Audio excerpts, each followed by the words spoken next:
नमस्कार, मैं अभिषेक कुमार आप सभी का स्वागत करता हूं रेलवे कैंपस यूट्यूब चैनल पे। तो आप सभी को मेरा जय गुरु।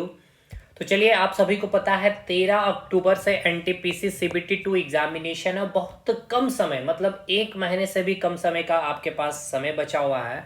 और इस दौरान आपको इंडियन जीके में history, polity, geography, economic, static GK और करंट अफेयर कवर करनी है। तो इसी दौरान मैं कुछ कंटेंट आपके साथ शेयर करना चाहता हूं। बाकी अगर आपको कंटेंट लेना हो, क्योंकि देखिए अब आपके पास इतना समय नहीं बचा हुआ है कि पूरी डिटेल जाकर के चीज़ों को गो थ्रू कंप्लीट करिए। आपके पास खुद का कंटेंट होगा, किसी टीचर का कंटेंट होगा, या आपने कभी पहले कंटेंट बनाया होगा, तो कोशिश करिए उन सारी चीज़ों को रिवाइज करने की।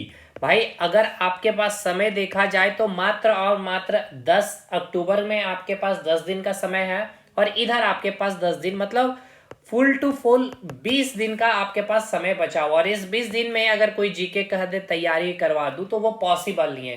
कंटेंट आपका होना चाहिए, आपके पास होने चाहिए। सीबीटी 1 में आपने तैयारी की होगी तो। बाकी देखिए, जिस प्रकार से मैंने आपको सीबीटी 1 में भी कंटेंट दिया है, और जो सीबीटी 1 में पढ़ चुके हैं हमारे साथ, आपको कुछ, क्योंकि मैंने पहले ही कहा था कि आपका जो लेवल सीबीटी 1 सीबीटी 2 दोनों मेंटेन करके मैं लेके चलूंगा। तो ये कंटेंट आपके पास है, इसको पढ़िए। कोई नीड नहीं है आपको वीडियो देख करके समय ज्यादा व्यतीत करने का, बस रिवाइज करते चलिएगा। बाकी इस वीडियो के दौरान आपको बहुत सारी चीज़ें मैं बताऊंगा, अभी डिटेल एनालिसिस करते हुए, चीज़ों को समझाते हुए, कंटेंट दिखलाते हुए। और आपकी अगर डिमांड रही तो इस तरह से और भी चीज़ें आपको क्लास देखने को यूट्यूब पे मिल जाएगी। भाई देखिए, सिंपल शब्दों में, मैं इधर उधर या फिर केवल सब्सक्राइबर गेन करना या कोर्स बेच देने वाली बातें नहीं है। आपको अभी इतना समय नहीं है कि किसी का भी वीडियो, किसी का भी, मैंने कहा, मैंने अपना नहीं कहा, किसी का भी वीडियो देखने के लिए आपके पास समय नहीं है। खुद का कंटेंट हो, अगर आपने बनाया सीबीटी 1 में, या किसी टीचर का कंटेंट देख लेना है। कंटेंट में दम होना चाहिए, और ये आपको दिख भी जाएगा आज मेरे क्लास में आपको कितना कंटेंट की क्वालिटी है, क्या नहीं है। और जो कंटेंट लेना चाहते हैं केवल नोट्स, मैं बात कर रहा हूँ केवल नोट्स की, तो भाई नोट्स ही लीजिए। मैं नहीं कह रहा हूँ कि अभी आपको एडमिशन ले लेनी है एनटीपीसी बैच में। बस इस नंबर पे मैसेज करना है, कंटेंट पेड होगा। अब जो भी नोट्स चाहिए, हिस्ट्री का, पॉलिटी का, ज्योग्राफी या सारा चाहिए तो सारा मिल जाएगा। ठीक है भाई, बिना देर बिना विलंब किए हुए चीज़ों को, सेशन को स्टार्ट करते हैं। चलिए देखिए, आज जो बहुत इंपॉर्टेंट है, और मैंने पॉलिटी से चीज़ों का ये टॉपिक लिया क्योंकि सीबीटी 1 में भर भर के क्वेश्चन आए हैं, और ये इतिहास रहा है कि यहाँ से क्वेश्चन आपके बनेंगे। ठीक है, और बनते रहे भी है। संविधान का जो विकास हुआ है, यहाँ से जो एक्ट आपको पढ़ने हैं, इस एक्ट से आपको क्वेश्चन भर भर के पूछे जाते हैं। तो चलिए यहाँ से चीज़ों को स्टार्ट करते हैं। उससे पहले कुछ चीज़ों को समझ लेते हैं। देखिए, यहाँ पे आपको एक शब्द मिलेगा राजतंत्र के बारे में, तो उसके बाद आपको पढ़ना होगा। ये इसीलिए आपको समझाना जरूरी है क्योंकि मैं आपको बोलूंगा ईस्ट इंडिया कंपनी। ठीक है, ईस्ट इंडिया कंपनी का एस्टेब्लिशमेंट किसने किया था भाई? इंग्लैंड ने किया था। अब इंग्लैंड में क्या है, राजतंत्र है या संवैधानिक राजतंत्र है? वहां मैं बोलूंगा संवैधानिक राजतंत्र है। राजा का आदेश आया, महारानी एलिजाबेथ ने हस्ताक्षर किया 1600 में, 31 दिसंबर 1600 में, और ईस्ट इंडिया कंपनी की स्टैब्लिशमेंट की। तो कहने का मतलब यह है कि अगर वहां राजा ने कह दिया है, राजा ने आदेश दिया, इसका मतलब वहां है संवैधानिक राजतंत्र। तो आपको पता होना चाहिए भाई, राजा ने आदेश दिया तो इसका मतलब ये नहीं कि यहाँ राजतंत्र है, यहाँ संवैधानिक राजतंत्र है। इट मीन्स यहाँ पे लोकतंत्र है। ये राजा आदेश जो दे रहा होता है, जो सदन में, यानी कि संसद के दोनों सदनों से जब वो बिल पारित हो जाती है, तब जाकर के राजा उस पर क्या करता है, सिग्नेचर करता है, और वो फाइनल आपकी जो विधायक जो बिल होती है वो कानून बन जाती है। तो इसको मैं एक बार आपको समझा देता हूं। और इसी दौरान आपको, जब कोई भी कंपनी होती है, ईस्ट इंडिया कंपनी हो चाहे कोई भी कंपनी हो, तो उस कंपनी में आपको एक बोर्ड ऑफ प्रोप्राइटर होती है, उसका डायरेक्टर होगा, उसका अध्यक्ष होगा, उपाध्यक्ष होगा। ये सारी चीजें मैं यहाँ पे एक बार आपको समझाते हुए चलूंगा। ठीक है, चलिए सबसे पहले बात करते हैं राजतंत्र की। देखिए, राजतंत्र का मतलब क्या है, यहाँ पे शब्दों में ही सारी चीजें छुपी हुई। राजतंत्र, और इससे पहले थोड़ी सी और समझिए चीजों को। देखिए, जब भी कोई देश में, मान लीजिए भारत देश है, ठीक है, भारत देश जब आजाद हुआ तो भारत देश में शासन करना है। अरे भाई, शासन करने के लिए क्या चाहिए? कोई शासक चाहिए, मतलब सिंपल सी बात है, कोई एक राजा चाहिए, जो आज आप देख रहे हैं प्राइम मिनिस्टर, और प्राइम मिनिस्टर के सलाह पे या फिर सबसे प्रमुख संवैधानिक पद पे जो बैठे हुए हैं राष्ट्रपति। तो वो जो शासक हैं, यानी कि कोई भी देश में अगर शासन करना है तो क्या चाहिए? एक शासक होना चाहिए भाई। एक, मतलब अगर आपको पढ़ाना है तो आपको पढ़ाने के लिए क्या चाहिए? एक शिक्षक चाहिए। अब शिक्षक कब पढ़ाएगा? जब शिक्षक के पास एक सिलेबस होगा। तो इस देश में अगर शासन करना है इस शासक को, तो क्या चाहिए? इस शासक को कानून बनाना होगा। यानी कानून कहने का मतलब क्या? संविधान। और ये संविधान का निर्माण ही जो हुआ है, कैसे हुआ, वही ये चैप्टर का नाम है। मतलब समझ में आ गया चैप्टर क्या पढ़ने जा रहे हैं? कि भारत देश में जो शासन चलेगा, ठीक है, जो शासन करने वाले जो शासक हैं, है ना, जैसे कि भाई यहाँ पे सरकार है और यहाँ पे क्या है? जनता है। अब जनता क्या चाहती है? हमें 100% स्वतंत्रता मिल जाए। और सरकार क्या चाहती है? हमें 100% पावर मिल जाए। अगर सरकार को 100% पावर मिल जाए तो भाई यहाँ पे तो निरंकुश सरकार हो जाएगी, तानाशाही सरकार हो जाएगी, आपकी सारी फंडामेंटल राइट्स, आपके सारे अधिकार खत्म हो जाएंगे। और अगर आपको यानी जनता को या आम नागरिक को 100% अगर स्वतंत्रता मिल जाए तो फिर यहाँ पे अराजकता जैसे सिचुएशन जनता फैला देगी। इसीलिए बीच में कौन आता है? आपका संविधान, यानी कि कह लिया जाए कानून। अभी संविधान ने बहुत लिमिटेशन बना करके सरकार को भी कुछ पावर दे दिया है और बहुत लिमिटेशन बना करके जनता को भी कुछ अधिकार, जैसे कि फंडामेंटल राइट्स, है ना। तो यही चीजें हैं, यानी कि ये जो संविधान, ये जो कानून है किसी भी देश में शासन करने के लिए, तो इस संविधान का निर्माण कैसे हुआ उसके बारे में आज आप पढ़ने वाले हैं। तो समझिएगा, जैसे कि अब हमने एक शब्द लिया राजतंत्र, ठीक है। तो जिस भी देश का जो शासन चलाने वाला जो शासक है, यानी कि किसी भी देश का जो शासक, आप उसको कह लीजिए राजा, या फिर कई देश में रानी भी कहा जाता है, महाराजा कहा जाता है, या बहुत सटीक वर्ड कहा जाए तो राष्ट्र अध्यक्ष, या फिर आप राष्ट्रपति भी कह देते हैं ना। तो किसी भी देश का जो राष्ट्र अध्यक्ष है, ठीक है, मान के चलिए कि उस व्यक्ति का नाम है XYZ, ठीक है। किसी भी देश का, मान लीजिए कि इंग्लैंड, ठीक, इंग्लैंड एक ऐसा देश है जिसका राष्ट्र अध्यक्ष कौन है? XYZ, ये व्यक्ति का नाम है राष्ट्र अध्यक्ष का।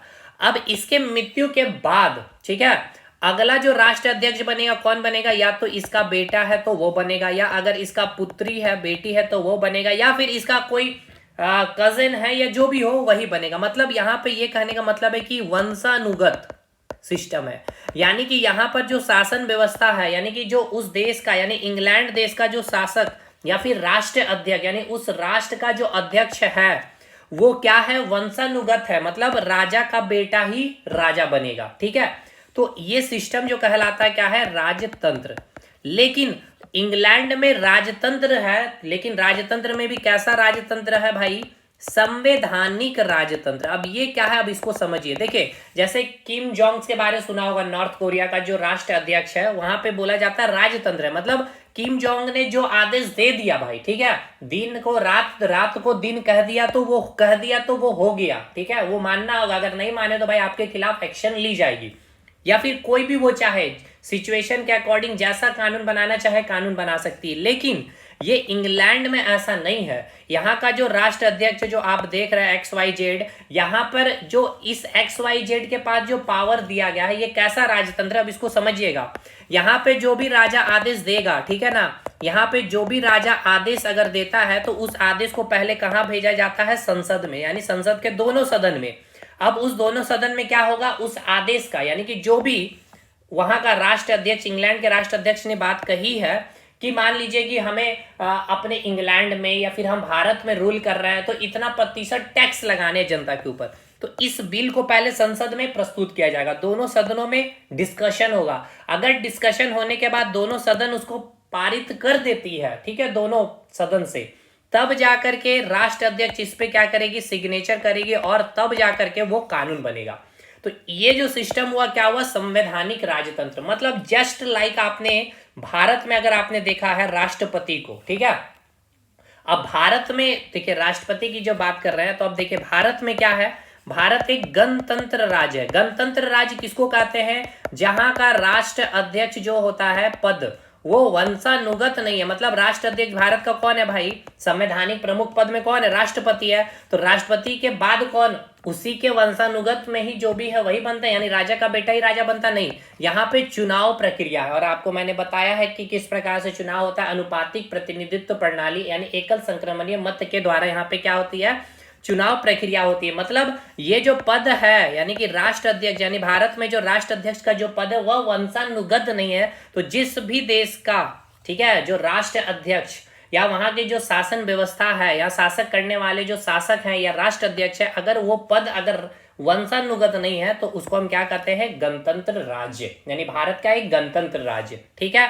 इंग्लैंड कैसा राज्य है भाई, राजतंत्र में भी कैसा है, तो संवैधानिक राजतंत्र है। तो इसका मतलब राजतंत्र में संवैधानिक मतलब ये कि वहां का जो राजा बोल दिया तो वो कानून नहीं बनेगा, उस आदेश को पहले क्या किया जाएगा, राजा के आदेश को संसद में रखा जाएगा। संसद के दोनों सदनों में पहले वहां पे डिस्कशन होगी, अगर वहां से पारित हो जाएगी दोनों सदन से, तब जाकर के राजा उसमें साइन करता है, तब जाकर के वो फाइनल बिल बनता है। लेकिन जहां जिस देश में राजतंत्र होगा मेरे भाई, ठीक है ना, जिस भी देश में राजतंत्र है मतलब वहां का राजा जो बोल दिया सो बोल दिया वही कानून, और उसके बाद राजा का बेटा ही राजा बनेगा। इंग्लैंड में यही प्रथा, राजा का बेटा ही राजा बनेगा, लेकिन राजा का कोई आदेश बोल देने से वो कानून नहीं बनेगा, वो पहले कहाँ आएगा, संसद में आएगा, और संसद के दोनों सदनों में उस पर क्या होगा, विचार विमर्श होगी, वोटिंग होगी, और उसके बाद अगर प्रस्ताव पारित होती तब जाकर वो आदेश क्या बनेगा, कानून बनेगा।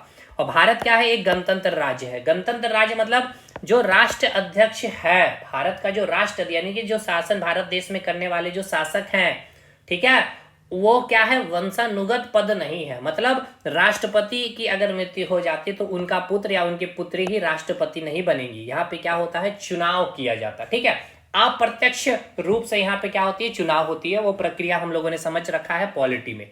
तो भाई 3 चीज आपको समझ में आया, पहले ये बताइए 3 चीज क्या क्या आपको समझना था। एक आपको समझना था राजतंत्र। राजतंत्र का मतलब ये है कि जो राष्ट्र अध्यक्ष है, मैं यहाँ लिख दे रहा हूं, राष्ट्र अध्यक्ष जो होता है वो क्या होता है, वंशानुगत होता है। ठीक है, सिमिलर यहाँ पे भी राष्ट्र अध्यक्ष क्या होगा, वंशानुगत होगा, संवैधानिक राजतंत्र में भी। लेकिन इसका कोई भी आदेश होगा तो वो कहां पे जाएगा, पहले संसद में जाएगा, और संसद के दोनों सदनों में पहले उस पर क्या होगा, विचार विमर्श होगा, वोटिंग होगा, देन उसका से अगर पारित होता है तब जाकर के वो आदेश एक्ट का रूप लेगा। लेकिन यहाँ पे क्या है, जो राष्ट्र अध्यक्ष ने कह दिया भाई, यानी यहाँ तानाशाही आपको देखने को मिलेगा। इसीलिए अगर इंग्लैंड में क्या है भाई, संवैधानिक राजतंत्र, तो इसका मतलब ऐसा नहीं है, राजतंत्र शब्द देखते ही ऐसा नहीं सोच लेना कि वहां पे लोकतंत्र नहीं है, बिल्कुल लोकतंत्र है। यहाँ आदेश केवल, यहाँ पे पद क्या है, वंशानुगत है, लेकिन इनके आदेश या फिर वो जो चाले वो कानून नहीं बनता है भाई, वो पहले संसद में आएगा, बिल दोनों में डिस्कशन होगा, जैसे भारत में भी आप देखते हैं। और गणतंत्र मतलब क्या है कि जो राष्ट्र अध्यक्ष का जो पद होगा, ठीक है, राष्ट्र अध्यक्ष का जो पद होगा वो वंशानुगत नहीं होगा। ठीक, और इस ऐसे जहां भी देश में शासन व्यवस्था होगी उसको आप क्या कहेंगे, गणतंत्र राज्य। यहां तक ये तीनों टर्म आपको समझ में आया कि नहीं आया, पहले ये बताइए। तो संवैधानिक राजतंत्र इंग्लैंड में कैसा है, अगर शासन व्यवस्था पूछा जाए तो कैसा है, तो आप क्या कहेंगे, संवैधानिक राजतंत्र है। ठीक है ना, इसका मतलब आपको यह समझ लेना है कि अगर इंग्लैंड के महाराजा ने या महारानी एलिजाबेथ ने कोई आदेश दिया तो उस आदेश को पहले क्या किया जाएगा, सदन में डिस्कशन किया जाएगा। अगर वहां पे सदन में बैठे जो मंत्री है, एमपी है, उन्होंने अगर उस पर सिग्नेचर किया, बिल बहुमत से पास हो गया, तब जाकर के वो राजा का आदेश कानून बन जाएगा। लेकिन जिस देश में राजतंत्र है वहां का राजा ने जो कह दिया सो कह दिया, वही कानून बन गया। ठीक है, और गणतंत्र का मतलब ये है कि जो देश में गणतंत्र राज्य है या जिस दो भी देश गणतंत्र राज्य है वहां का जो राष्ट्र अध्यक्ष होगा वो पद कैसा होगा, वहां का पद जो होगा वो वंशानुगत नहीं होगा, बल्कि वहां पे चुनाव प्रक्रिया के द्वारा या तो प्रत्यक्ष रूप से चुनाव होगी या अप्रत्यक्ष रूप से। प्रत्यक्ष और अप्रत्यक्ष का मतलब भी मैंने समझा रखा। प्रत्यक्ष मतलब डायरेक्ट इलेक्शन, जनता की भागीदारी होगी, और अप्रत्यक्ष में भाई जैसे कि ये आपकी जनता हो गई, ठीक है, जनता ने अपनी प्रतिनिधि चुन करके भेजे हैं, और ये हो गया राष्ट्र अध्यक्ष या राष्ट्रपति, तो ये प्रतिनिधि भाग लेंगे, यानी कि इनडायरेक्ट इनको चुन करके आपने भेजा था ना, तो इनकी चुनाव में डायरेक्ट इलेक्शन होते हैं, ठीक है, जनप्रतिनिधि के। लेकिन जो राष्ट्र अध्यक्ष राष्ट्रपति का चुनाव हो गया उसके लिए क्या होता है भाई, इनडायरेक्ट इलेक्शन होती है। खैर यहां तक तो आपको समझ में आ गया ये सारी चीजें। अब 2 टर्म और आपको समझना है क्योंकि जरूरी है, अगर ये नहीं समझेंगे तो काम बनेगा नहीं। बोर्ड ऑफ प्रॉपराइटर या कोर्ट ऑफ प्रॉपराइटर, और बोर्ड ऑफ डायरेक्टर और निदेशक मंडल। तो कंपनी के पॉइंट ऑफ, मतलब कोई भी कंपनी होती है ना, तो उन कंपनियों का ये बोर्ड ऑफ प्रोपराइटर, क्योंकि ईस्ट इंडिया कंपनी के बारे में मुझे बताना है तो मैं बार बार बोलूंगा board of proprietor, board of director, या किताबों में भी आपने पढ़ा होगा तो समझ में नहीं आता है, इतने सदस्य आए, इतने सदस्य हट गए, कार्यकारिणी परिषद, ये सारी चीजें मुझे आपको समझा देनी है भाई। एक एक चीज मैं समझा करके निकलूंगा और एकदम मजेदार कंटेंट होगा भाई। एक सिंगल क्वेश्चन, मतलब जो कर देखिए वो आपका रिस्पॉन्स CBT 1 में पता भी चला है। तो चलिए पहले ये दोनों टर्म को क्लियर करते हैं। तो चलिए अब इस टर्म को समझते हैं। जैसे कि मैं एक कंपनी हूँ, एक कंपनी का नाम ले, जैसे कि मान लीजिए फिजिक्स वाला, ठीक है ना, ये कंपनी है भाई। अब इस कंपनी को क्या चाहिए, फंड चाहिए, पैसा चाहिए। मतलब ये कंपनी और अपने आप को बड़ा करना चाहती है पूरे देश भर में, या फिर कहा जाए तो ये अपना जो लिस्टिंग करवाना चाहती है, कहाँ पे, शेयर मार्केट में, ठीक है भाई। तो इसको फंड चाहिए, या फिर शेयर मार्केट को भी मत जोड़िए, फिर इकोनॉमिक्स में आ जाएंगे हम लोग, इसको हटाइए। देखिए मतलब ये है कि जो ये कंपनी है, मैं हटाइए इस कंपनी को ही, अपना ही कंपनी लेके चलते हैं, मान के चलते ये रेलवे कैंपस है, ठीक है। अब मैं अपनी कंपनी को क्या करना चाहता हूँ, थोड़ा बड़ा करना चाहता हूँ, और भी अदर अदर एग्जामिनेशन की तैयारी करवाना चाहता हूँ। तो भाई इसके लिए मुझे सोर्सेस चाहिए। सोर्सेस के लिए मुझे क्या चाहिए, फंड चाहिए, यानी कि पैसा चाहिए भाई, ठीक है। तो मैंने कहा कि जितने भी इन्वेस्टर हैं, जितने भी उद्योगपति हैं, बिजनेसमैन है, वो भैया आप क्या करें, पैसा यहाँ पे डालिए, ठीक है। यानी आप इन्वेस्ट करिए इस कंपनी में, ठीक है। और जो मुनाफा होगा वो आपको, जितना आप इन्वेस्ट करेंगे उसके अकॉर्डिंग क्या होगा भाई, आपको मुनाफा भी मिलेगा। मतलब अगर आप 500 करोड़ अगर आप दिए हैं, और एक बंदे ने 100 करोड़ दिया, ठीक है, एक बंदे ने 50 करोड़ दे दिया भाई, एक बंदे ने 10 लाख दिया है, ठीक है, एक बंदे ने 50 लाख दे दिया है, और एक बंदे ने 80 लाख दे दिया, ठीक है। तो ये जो आपके इन्वेस्टर हैं, जो जितने इन्वेस्ट किए हैं भाई, उसके अकॉर्डिंग क्या है, उनको उतना प्रॉफिट मिलेगा, है ना। अगर ये बंदा 10 लाख दिया है तो इनको प्रॉफिट कम मिलेगा कंपैरेटिवली 50 करोड़ वाले से, 100 करोड़ वाले से, 500 करोड़ वाले से। तो मैंने एक टर्म्स एंड कंडीशन रखा कि कोई भी इन्वेस्टर एटलीस्ट कम से कम आपको 10 लाख, ठीक है ना, अगर आप इन्वेस्ट कर सकते हैं तो आप क्या बन सकते हैं, इस कंपनी का शेयर होल्डर, यानी कि थेड भाषा में बोला जाए तो मालिक आप बन सकते हैं इस कंपनी का। यानी जिस प्रकार से मालिक मैं हूं, उसी प्रकार से मालिक आप भी बन जाइएगा। तो इसको बोला जाता है बोर्ड ऑफ प्रोपराइटर, ठीक है। इसको क्या बोला जाता है, बोर्ड ऑफ प्रोपराइटर। मतलब बोर्ड ऑफ प्रोपराइटर मतलब समझ में आया क्या, कि ये क्या हो गए, एक प्रकार से जो कंपनी है रेलवे कैंपस, उस कंपनी के ये सारे लोग क्या होंगे, मालिक होंगे। इसमें जो जो सदस्य हैं, इन्होंने अपना पैसा लगाया होगा इस कंपनी में। क्लियर है, ये समझ में आ गया, ठीक है। और ये देखिए ये प्रक्रिया चलते रहेगी। आज यहाँ मान लीजिए कि आज जैसे कि इतने लोग जुड़े, कल फिर कुछ और इन्वेस्टर आकर के पैसा लगाएंगे, ठीक है। लेकिन लिमिटेड मतलब मिनिमम कितना होना चाहिए, 10 लाख मिनिमम इन्वेस्ट करना होगा, ठीक है। तो ऐसे सदस्यों की तो संख्या बढ़ती ही जाएगी कि नहीं भाई, बिल्कुल। यानी कि एक वर्ड आपको अब समझ में आ गया, बोर्ड ऑफ प्रोपराइटर में जब भी कहूं मतलब ये कि ईस्ट इंडिया जो कंपनी होगी, ईस्ट इंडिया कंपनी के शेयर होल्डर वो है, यानी कि उस कंपनी में इन्होंने पैसा लगाया होगा। तो अभी मान के चलिए जब स्टैब्लिशमेंट इसका हुआ 31 दिसंबर 1600 में, ठीक है। तो इस समय बहुत सारे बिजनेसमैन ने, उद्योगपतियों ने क्या हुआ, इन्वेस्ट किया होगा। मैं एक जस्ट एक संख्या ले लेता हूं, मान लीजिए 100 लोग अभी इन्वेस्टर ने पैसा यहां लगाया, ठीक।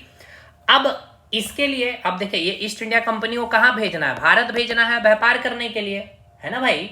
अब मान लीजिए मेरा जो कंपनी है रेलवे कैंपस, इसको क्या करना है भाई, क्लासेस अरेंजमेंट करनी है। तो ये अब मालिक क्या करेंगे भाई, ये 100 लोग अभी तक इन्वेस्ट किए, तो अब ये क्या करेंगे, एक डायरेक्टर का टीम बनेगा, ठीक है। 24 लोगों का, ठीक है, 24 सदस्यों का एक बोर्ड बनेगा, यानी कि बोर्ड ऑफ डायरेक्टर बनेगा, ठीक है। अब ये बोर्ड ऑफ डायरेक्टर में कौन लोग आएंगे, यही 100 लोग में से 24 लोगों को चुना जाएगा। एक एक वर्ष का टेन्योर रहेगा इनका, ठीक है। एक वर्ष के लिए मान लीजिए इस 24 को भेजा जाएगा कि आप जाइए बोर्ड ऑफ डायरेक्टर, कैसे कौन कौन से क्लासेस लेनी है, कौन कौन से चैनल बनाने हैं, मतलब ये सारे एडवर्टीजमेंट वगैरह जो भी। तो उसी प्रकार से ईस्ट इंडिया कंपनी को भारत में किसको भेजना है, गवर्नर बना करके, ठीक है, कौन कार्यकारिणी परिषद में बैठेंगे, कितना किस प्रकार से ट्रेड करना है, क्या ट्रेड करना है, कितना टैक्स लगाना है, ये सारी कार्य कौन देखेगा, बोर्ड ऑफ डायरेक्टर देखेगा। और ये बोर्ड ऑफ डायरेक्टर कहने का मतलब इसमें कितने सदस्य होंगे, 24 लोग होंगे। और ये 24 लोग कितने वर्ष के लिए चुने जाएंगे, एक वर्ष के लिए चुने जाएंगे। और ये कहां से चुने जा रहे हैं, तो वही 100 लोग जो मालिक थे, वही मालिक से क्या बनेंगे, बोर्ड ऑफ डायरेक्टर बनेंगे। और यही बोर्ड ऑफ डायरेक्टर 24 में से कोई एक अध्यक्ष बनेगा, चेयरमैन बनेगा, वाइस चेयरमैन बनेगा उस कंपनी का। क्लियर है। और इसका टेन्योर कितना चलेगा, एक वर्ष। एक वर्ष के बाद क्या होगा, ये फिर 24 हटेंगे, फिर दूसरा 24 आ जाएगा। और इसमें इन्वेस्टर की संख्या भी तो बढ़ती जाएगी, जैसे कि यहाँ पे कोई और भी आएंगे तो उनको भी यहाँ पे आने का मौका मिलना चाहिए भाई, उनकी भी भागीदारी, क्योंकि उन्होंने भी कंपनी में इन्वेस्ट किया है, तो उनको भी अपना डिसीजन लेने का क्या होना चाहिए, हक होना चाहिए। तो इसीलिए 24 लोगों का एक बोर्ड ऑफ डायरेक्टर बनाया गया, और इसका कार्यकाल कितना रखा गया, एक वर्ष। यहां तक समझ में आ गया। तो ये 2 वर्ड आपको क्लियर हुआ मेरे भाई, बोर्ड ऑफ प्रोप्राइटर और बोर्ड ऑफ डायरेक्टर, ठीक है। अब आइए भाई मेन स्ट्रीम मीडिया में अब हम लोग आ जाते हैं, मतलब कि मेन कहानी में अब हम लोग एंट्री ले लेते हैं संवैधानिक विकास में। चलिए भाई साहब देखिए, यहाँ पे बात करेंगे क्या हुआ था, मैंने आपको बताया भी है हिस्ट्री के क्लासेस में, जो यूरोप जो महादेश है, ठीक है ना, यूरोप महादेश से बहुत सारे देश, जैसे कि आपको मैंने बताया पुर्तगाली आए भारत में व्यापार करने के लिए, डच आए, फ्रेंच आए, फ्रांस से लोग आए क्या करने भारत में व्यापार करने। तो भाई इंग्लैंड भी यूरोप का ही एक देश है, ठीक है। अब ये देख रहे हैं कि ये जा रहे हैं भारत व्यापार करने के लिए समुद्री मार्ग से, ठीक है ना, समुद्र पार करते हुए। तो भाई हमें भी क्या करना चाहिए, भारत के साथ व्यापार करना चाहिए, क्योंकि ये जो यूरोप क्या है, एक ठंडा प्रदेश है, और ठंडे प्रदेश और भारत को अगर देख लिया जाए तो भारत क्या है भाई, एक गर्म प्रदेश है। तो गर्म प्रदेश में क्या होता है, मसाले की खेती बहुत अच्छी होती है भाई, और यहाँ पे ठंडे प्रदेश है, चिकन मटन यानी कि ये लोग खाने वाले नॉनवेज है, और नॉनवेज खाने के लिए क्या होने चाहिए, मसाले होने चाहिए। अब मसाले में ठंडे प्रदेश में होंगे नहीं, तो अब इन्होंने क्या करना लगा, भारत के साथ ट्रेड करना शुरू किया। तो अब इसी क्रम में देख रहे हैं कि सभी लोग ट्रेड कर रहे हैं, पुर्तगाल कर रहे हैं, डच कर रहे हैं, फ्रेंच कर रहे हैं। तो इंग्लैंड ने सोचा क्यों नहीं हमारी भी कोई एक कंपनी होनी चाहिए, है ना। तो यही एक कंपनी बनाएगी ईस्ट इंडिया कंपनी, और इसको एक मोनोपोली देगी, यानी एक अधिकार देगा, एक अधिकार दे दिया जाएगा कि जाइए आपको अधिकार दिया जा रहा समुद्री मार्ग से 15 साल के लिए, ठीक है, एक अधिकार है, केवल आप ये कंपनी गठन करेगी, कौन, इंग्लैंड में गठन हो रहा है एक कंपनी का, ठीक है। इंग्लैंड की जो महारानी है, ठीक है, उन्होंने आदेश दिया, महारानी एलिजाबेथ की एक कंपनी है ईस्ट इंडिया कंपनी का गठन किया जाएगा, जो भारत जाकर के यानी समुद्री मार्ग से ट्रेड करेगा। तो ये आदेश को पहले क्या किया गया, संसद में रखा गया, इंग्लैंड के संसद में, क्योंकि भाई इंग्लैंड में कैसा शासन व्यवस्था है, संवैधानिक राजतंत्र। तो महारानी जो कह देगी, महारानी कह दी तो भाई वैसा नहीं जो वही चीजें लागू होगी, पहले उसको क्या किया जाएगा, संसद में लाया गया, संसद के दोनों सदन में डिस्कशन हुआ, यहां से प्रस्ताव पारित होने के बाद फिर से जब महारानी एलिजाबेथ साइन की, तो वो साइन कब कर रही है, 31 दिसंबर 1600 में, ठीक है। तो फाइनली 31 दिसंबर 1600 में क्या हो गया, ईस्ट इंडिया कंपनी का इस्टेब्लिशमेंट कर दिया गया महारानी एलिजाबेथ के हस्ताक्षर से, ठीक है। तो इसी को कहा भी जाता है 1600 का चार्टर। अब एक शब्द मैं बार बार अगर जिक्र करूं, चार्टर एक्ट कहूंगा। चार्टर मतलब क्या होता है, राजा का जो आदेश होता है उसको कहा जाता है, राजा का आदेश को कहा जाता है चार्टर, ठीक है। तो महारानी एलिजाबेथ जो थी उनका ही आदेश था कि एक ईस्ट इंडिया कंपनी होगी जो भारत के साथ क्या कर रहा होगा, व्यापार कर रहा होगा। तो उसको संसद से प्रस्ताव पारित किया गया, तो इसीलिए 31 दिसंबर 1600 में क्या हुआ, ईस्ट इंडिया कंपनी का गठन किया गया, इसीलिए इसको 1600 का चार्टर भी कहा जाता है। क्लियर है मेरे भाई, यहां तक ईस्ट इंडिया कंपनी का गठन हो चुका है, अभी यहां तक क्लियर है। चलिए भाई यहां तक तो चीजें क्लियर है सर। देखिए ईस्ट इंडिया कंपनी का गठन हो गया है। अब ईस्ट इंडिया कंपनी का गठन तो हो गया है, अब इस कंपनी के लिए क्या कहा गया कि मिनिमम 500 पाउंड, ठीक है, जो भी इन्वेस्टर चाहे तो इस कंपनी का क्या हो सकते हैं, शेयर होल्डर, यानी कि मैंने अभी आपको क्या बताया था, बोर्ड ऑफ प्रोप्राइटर बन सकते हैं, ठीक है। कितना पैसा देकर के, 500 पाउंड। तो इस प्रकार से बहुत सारे बिजनेसमैन ने क्या किए, इसमें पैसा लगाए भाई, ठीक है, इसमें क्या किया, पैसा लगाए। अब जितना कंपनी का मुनाफा होगा उतना इनको भी मुनाफा होगा। तो बोर्ड ऑफ प्रोप्राइटर समझ में अब आ रहा है आपको क्या है, बिल्कुल सर आ रहा है, लेकिन मिनिमम कितना होना चाहिए, 500 पाउंड होना चाहिए।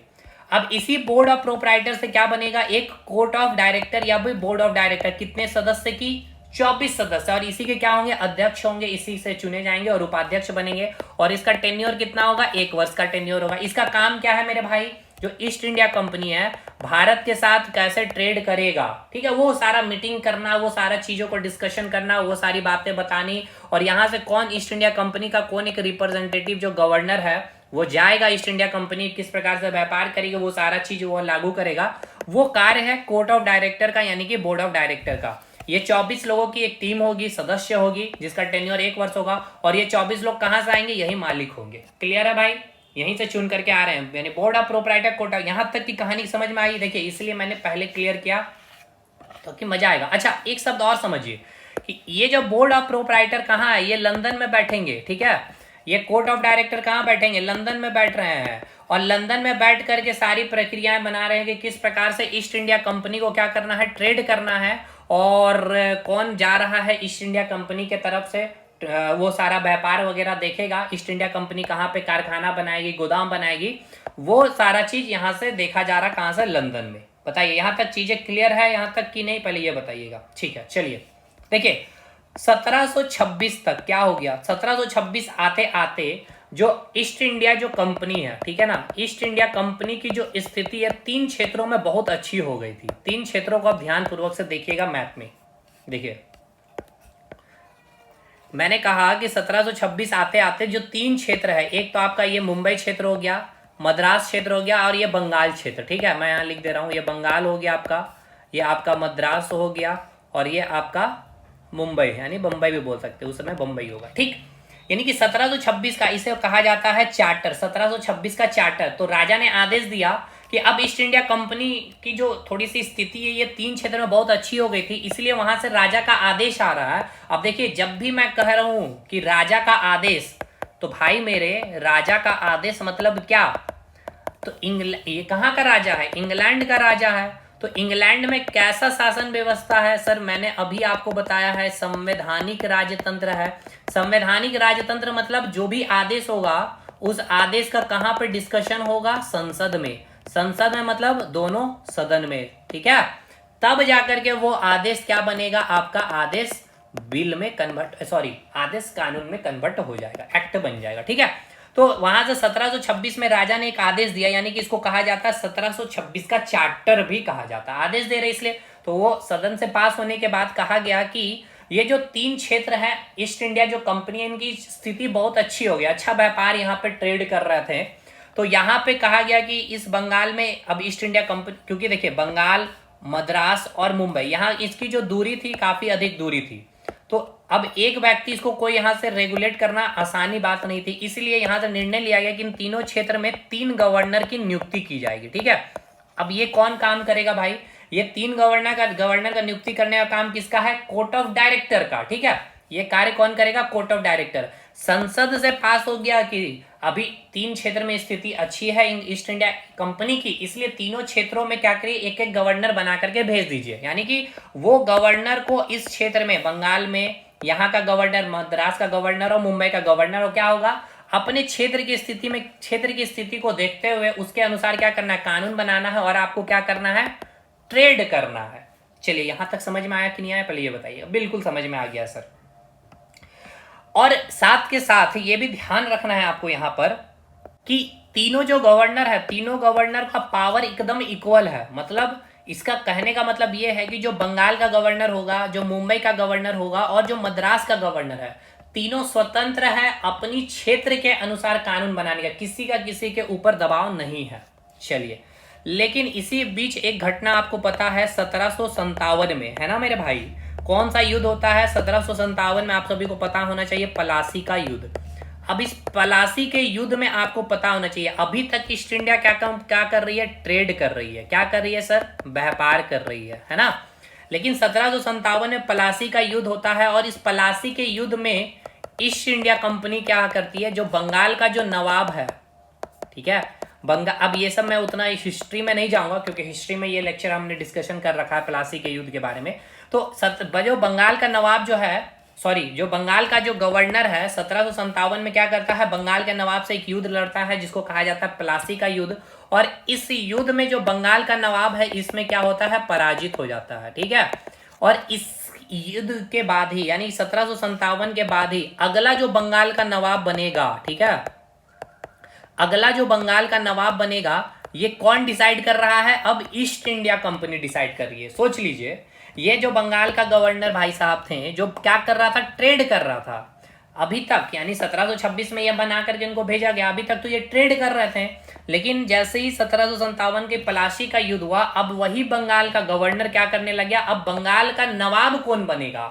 मतलब ये कि यही जो आपका 1757 जो ईस्वी आप देख रहे हैं, यहीं से क्या है, ईस्ट इंडिया कंपनी और खास करके बंगाल का जो गवर्नर है, अब वो राजनीतिक, ठीक है ना, राजनीतिक कार्यों में हस्तक्षेप करना शुरुआत कर देगा। ठीक है, अभी तक जो बंगाल का जो गवर्नर था, वो जो ट्रेड कर रहा था, व्यापार कर रहा था, अब व्यापार करने के साथ साथ अगला बंगाल का नवाब कौन बनेगा, ठीक है। अब ये नवाब की सारी गतिविधियां कौन डिसाइड कर रहा है, बंगाल का गवर्नर, कि कितना टैक्स लगाना है, कितना दीवान लेना है, कितना आपको सेना रखना है, कहाँ सेना नहीं रखना है। अब ये पूरा कंट्रोल बंगाल का नवाब किसके अधीन आ चुका था भाई, बंगाल के गवर्नर के अधीन, ठीक है। और इसी के बाद एक और युद्ध 1764 में बक्सर का युद्ध होगा, ठीक है।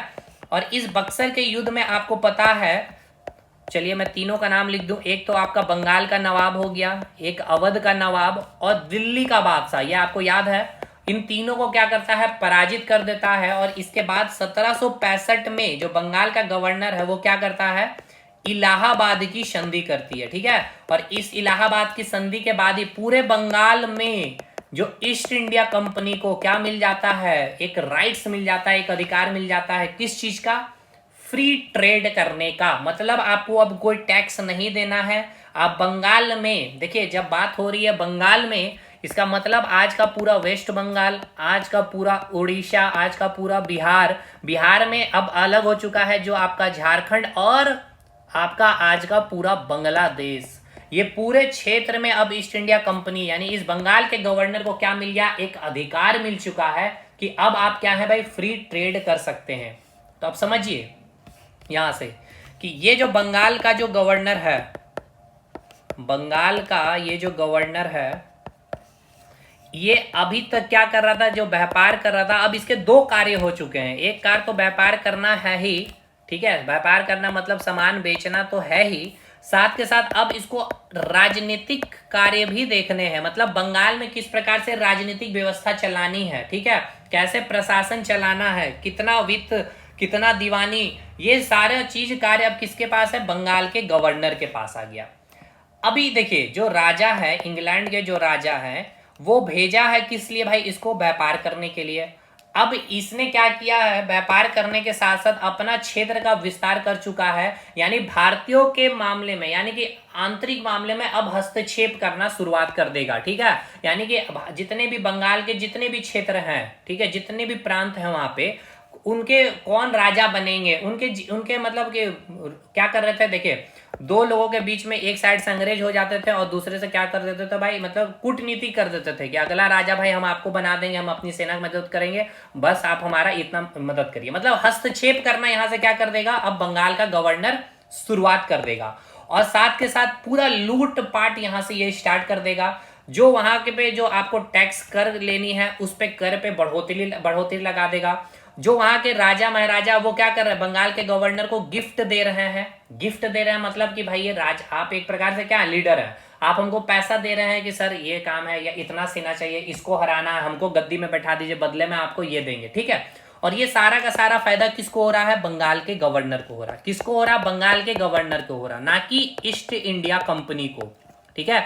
मतलब ईस्ट इंडिया कंपनी को नहीं, मतलब ना ही बोर्ड ऑफ प्रोप्राइटर कह लीजिए या फिर कोर्ट ऑफ डायरेक्टर को, ठीक। समझ में आया ये बात, यहां तक चीजें समझ में आया। देखिए ये जो बंगाल का गवर्नर है भाई, अब ये बहुत अधिक थोड़ा इसका क्षेत्र जो हो गया ना बहुत अधिक विस्तार हो चुका है और इसके कार्य भी बदल चुके हैं। अब इसका कार्य ट्रेड करना केवल नहीं रहा, बल्कि अब राजनीतिक कार्य भी इनके हाथ में आ चुके हैं। यानी कि मद्रास और जो आपका मुंबई है और मद्रास जो है, इसके जो गवर्नर से थोड़ा ये ऊपर निकल चुका था। तो अब जो कंपनी को फायदा होनी चाहिए थी, यानी कि जो कंपनी यानी ईस्ट इंडिया कंपनी को जो फायदा होना चाहिए था, मेनली ये फायदा किसको हो रहा, धन संपत्ति कौन बटोर रहा है, बंगाल का गवर्नर, ठीक है। अब ये बात खबर जा रही है भाई कहां पे, इंग्लैंड में जा रही है। तो अब इसीलिए इंग्लैंड के जो राजा हैं ये सारी चीजों को देखते हुए कि अब ये जो बंगाल का जो गवर्नर है भाई साहब, ये बंगाल का गवर्नर अपने हाथ से निकल ना जाए, ऑलमोस्ट निकल चुका है, और जो फायदा कंपनी को होनी चाहिए था वो कंपनी को ना होकर के ये बंगाल के गवर्नर को हो रहा है। इसीलिए इस पे क्या करना है, कंट्रोल करना है। अब इसको कंट्रोल करने के लिए जैसे कि आप फैन में ठंड के मौसम में भाई क्या करना होता है, ठंड जैसे जैसे आते जाएगी तो अब आपको फैन को कंट्रोल करना पड़ेगा, 5 से 4, 4 से 3, कभी गर्मी तो फिर 4, फिर से 2, फिर 1। तो उसी प्रकार इंग्लैंड के जो राजा ने देखा कि ये बंगाल का गवर्नर जो है अनकंट्रोल हो चुका, अब इसको कंट्रोल करने के लिए क्या किया जाएगा, यहां से एक रेगुलेटर बनाया जाएगा, यानी कि यहां से एक कानून बनाया जाएगा।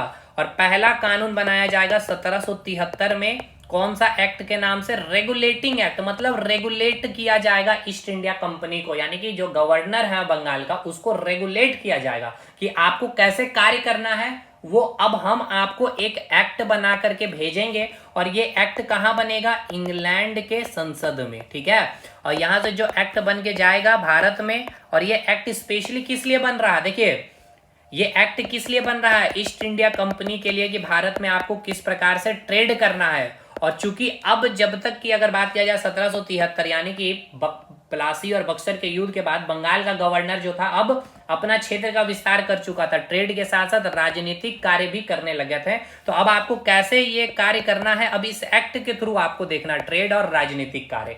तो देखिए यह पहला एक्ट यानी कि कानून, यहीं से संविधान का विकास देखिए होना, यानी कानून का मतलब संविधान का विकास, ठीक है। तो अब इंग्लैंड से, यानी कि ये जो कानून बन रहा है ना, कहां बन रहा समझिएगा भाई? लंदन में बन रहा है। लंदन में जो संसद है इंग्लैंड की, वहां पे एक्ट बन रहा है और उस एक्ट में इंग्लैंड के जो राजा है या रानी है सिग्नेचर कर रही है, और सिग्नेचर करने के बाद उसको भारत भेज रहा है ईस्ट इंडिया कंपनी को, किस प्रकार से आपको ट्रेड करना है और राजनीतिक कार्य करनी है, ठीक। तो सबसे पहला जो हमारा एक्ट आएगा वो आएगा 1773 का। बताइए ये समझ में आया पहले कि नहीं यहां तक की चीजें? अब फटाफट चलेंगे सारा का सारा एक्ट 1773 का रेगुलेटिंग एक्ट। देखिए भाई मेरा तो तरीका यही है कि भाई कि एक बार पढ़ना है, ठीक है, 10 बार पढ़ने से अच्छा चीजों को समझ करके पढ़ लें। अभी पढ़ लेना board of director, court of director, वो एक्ट, आखिर ये तो समझ में नहीं आ रहा कि एक्ट बन कहाँ रहा भाई? भारत में बन रहा है, लंदन में बन रहा है, लंदन में कौन बैठा हुआ, भारत में कौन बैठा हुआ, गवर्नर कहाँ है, गवर्नर की नियुक्ति कौन कर रहा है? तो अभी मैंने आपको बताया कि जो आपको मैंने क्या बताया कि अभी तक ये सारे कार्य कौन कर रहे थे? कोर्ट ऑफ डायरेक्टर, यानी कि जो 24 सदस्य जो थे ये, इनका कार्य था कि ईस्ट इंडिया कंपनी कैसे कार्य करेगी, कौन जाएगा। तो यहाँ पे जो गवर्नर इसको यहाँ का जो बना के भेजा, कौन बना के भेज रहा? Court of director. लेकिन अब देखिए अब जो है ये पहला एक्ट जो है इंग्लैंड से पास होकर के आ रहा है। अब इस एक्ट में क्या क्या प्रस्ताव रखा गया ध्यान पूर्वक सुनते चलिए, ठीक है। पहला पॉइंट, इस एक्ट में यह कहा गया कि जो बंगाल का जो गवर्नर है, ठीक है, बंगाल का जो गवर्नर है, ठीक है, अब वो बंगाल का गवर्नर को क्या कहा जाएगा? बंगाल का गवर्नर जनरल, ठीक है। क्या कहा जाएगा इसको? बंगाल का गवर्नर जनरल कहा जाएगा। और इसके अधीन जो मद्रास का गवर्नर है, ठीक है, और जो मुंबई का गवर्नर है वो होगा। मतलब ये कहने का मतलब है यहाँ पे, ठीक है, देखिएगा कि ये जो आप देख रहे हैं बंगाल, और ये हो गया मुंबई, और ये हो गया मद्रास, ठीक है, ये हो गया आपका मुंबई, ये हो गया आपका मद्रास, और ये हो गया बंगाल। यानी मद्रास मुंबई का जो गवर्नर अब इसके अधीन कार्य करेगा। क्लियर है? यानी बंगाल के, अब यहाँ का गवर्नर क्या कहलाएगा? Governor general. यहाँ क्या कहलाएगा? ये गवर्नर कहलाएगा। यहाँ का कौन क्या कहलाएगा भाई? गवर्नर कहलाएगा, ठीक है। और यहाँ का गवर्नर कोई भी कानून बनाएगा मद्रास के लिए या मुंबई के लिए, तो उसको क्या करना होगा? पहले यहाँ का बंगाल के गवर्नर जनरल से क्या करना होगा? परमिशन लेना होगा। ये इस एक्ट में कहा जा रहा है 1773। देखिए ऐसा क्यों कह रहा ना, इसको भी कंसेप्ट को समझिए। देखिए यहाँ का जो गवर्नर था अपना क्षेत्र का काफी अधिक विस्तार कर चुका था, ठीक, पूरे बंगाल में। और पूरे बंगाल मतलब आपको समझ में आ रहा है पूरा वेस्ट बंगाल, बिहार, उड़ीसा, झारखंड और आज का पूरा बांग्लादेश, वहां पे ट्रेड करने के साथ साथ पूरा राजनीतिक कार्य भी अब देखने लग चुका था वहां का गवर्नर। इसीलिए इसकी पावर थोड़ी अधिक थी, तो इसीलिए इसको इससे ऊपर रखा गया। इसको कहा गया कि भाई अब बंगाल के गवर्नर नहीं रहेंगे, आप बंगाल के गवर्नर जनरल रहेंगे और आपके अधीन ये लोग रहेंगे, ठीक है। ये पहला पॉइंट इस एक्ट का आपको याद रखना है कि क्या किया गया। जो बंगाल का गवर्नर है, ठीक है, बंगाल के गवर्नर को क्या कहा जाने लगा? अब आप बंगाल के गवर्नर जनरल कहे जाने लगेंगे, और आपके अधीन जो है मद्रास और मुंबई के गवर्नर काम करेंगे। पहला पॉइंट तो ये रहा। दूसरा पॉइंट में ये कहा जाने लगा कि जो बंगाल का जो गवर्नर जनरल है, ठीक है, देखिए ये जो बंगाल का जो गवर्नर जनरल है, यहाँ का जो गवर्नर जनरल है, ठीक है, और यहाँ पे कौन है भाई? गवर्नर है, और यहाँ पे क्या है मेरे भाई? यहाँ पे भी गवर्नर है, ठीक है।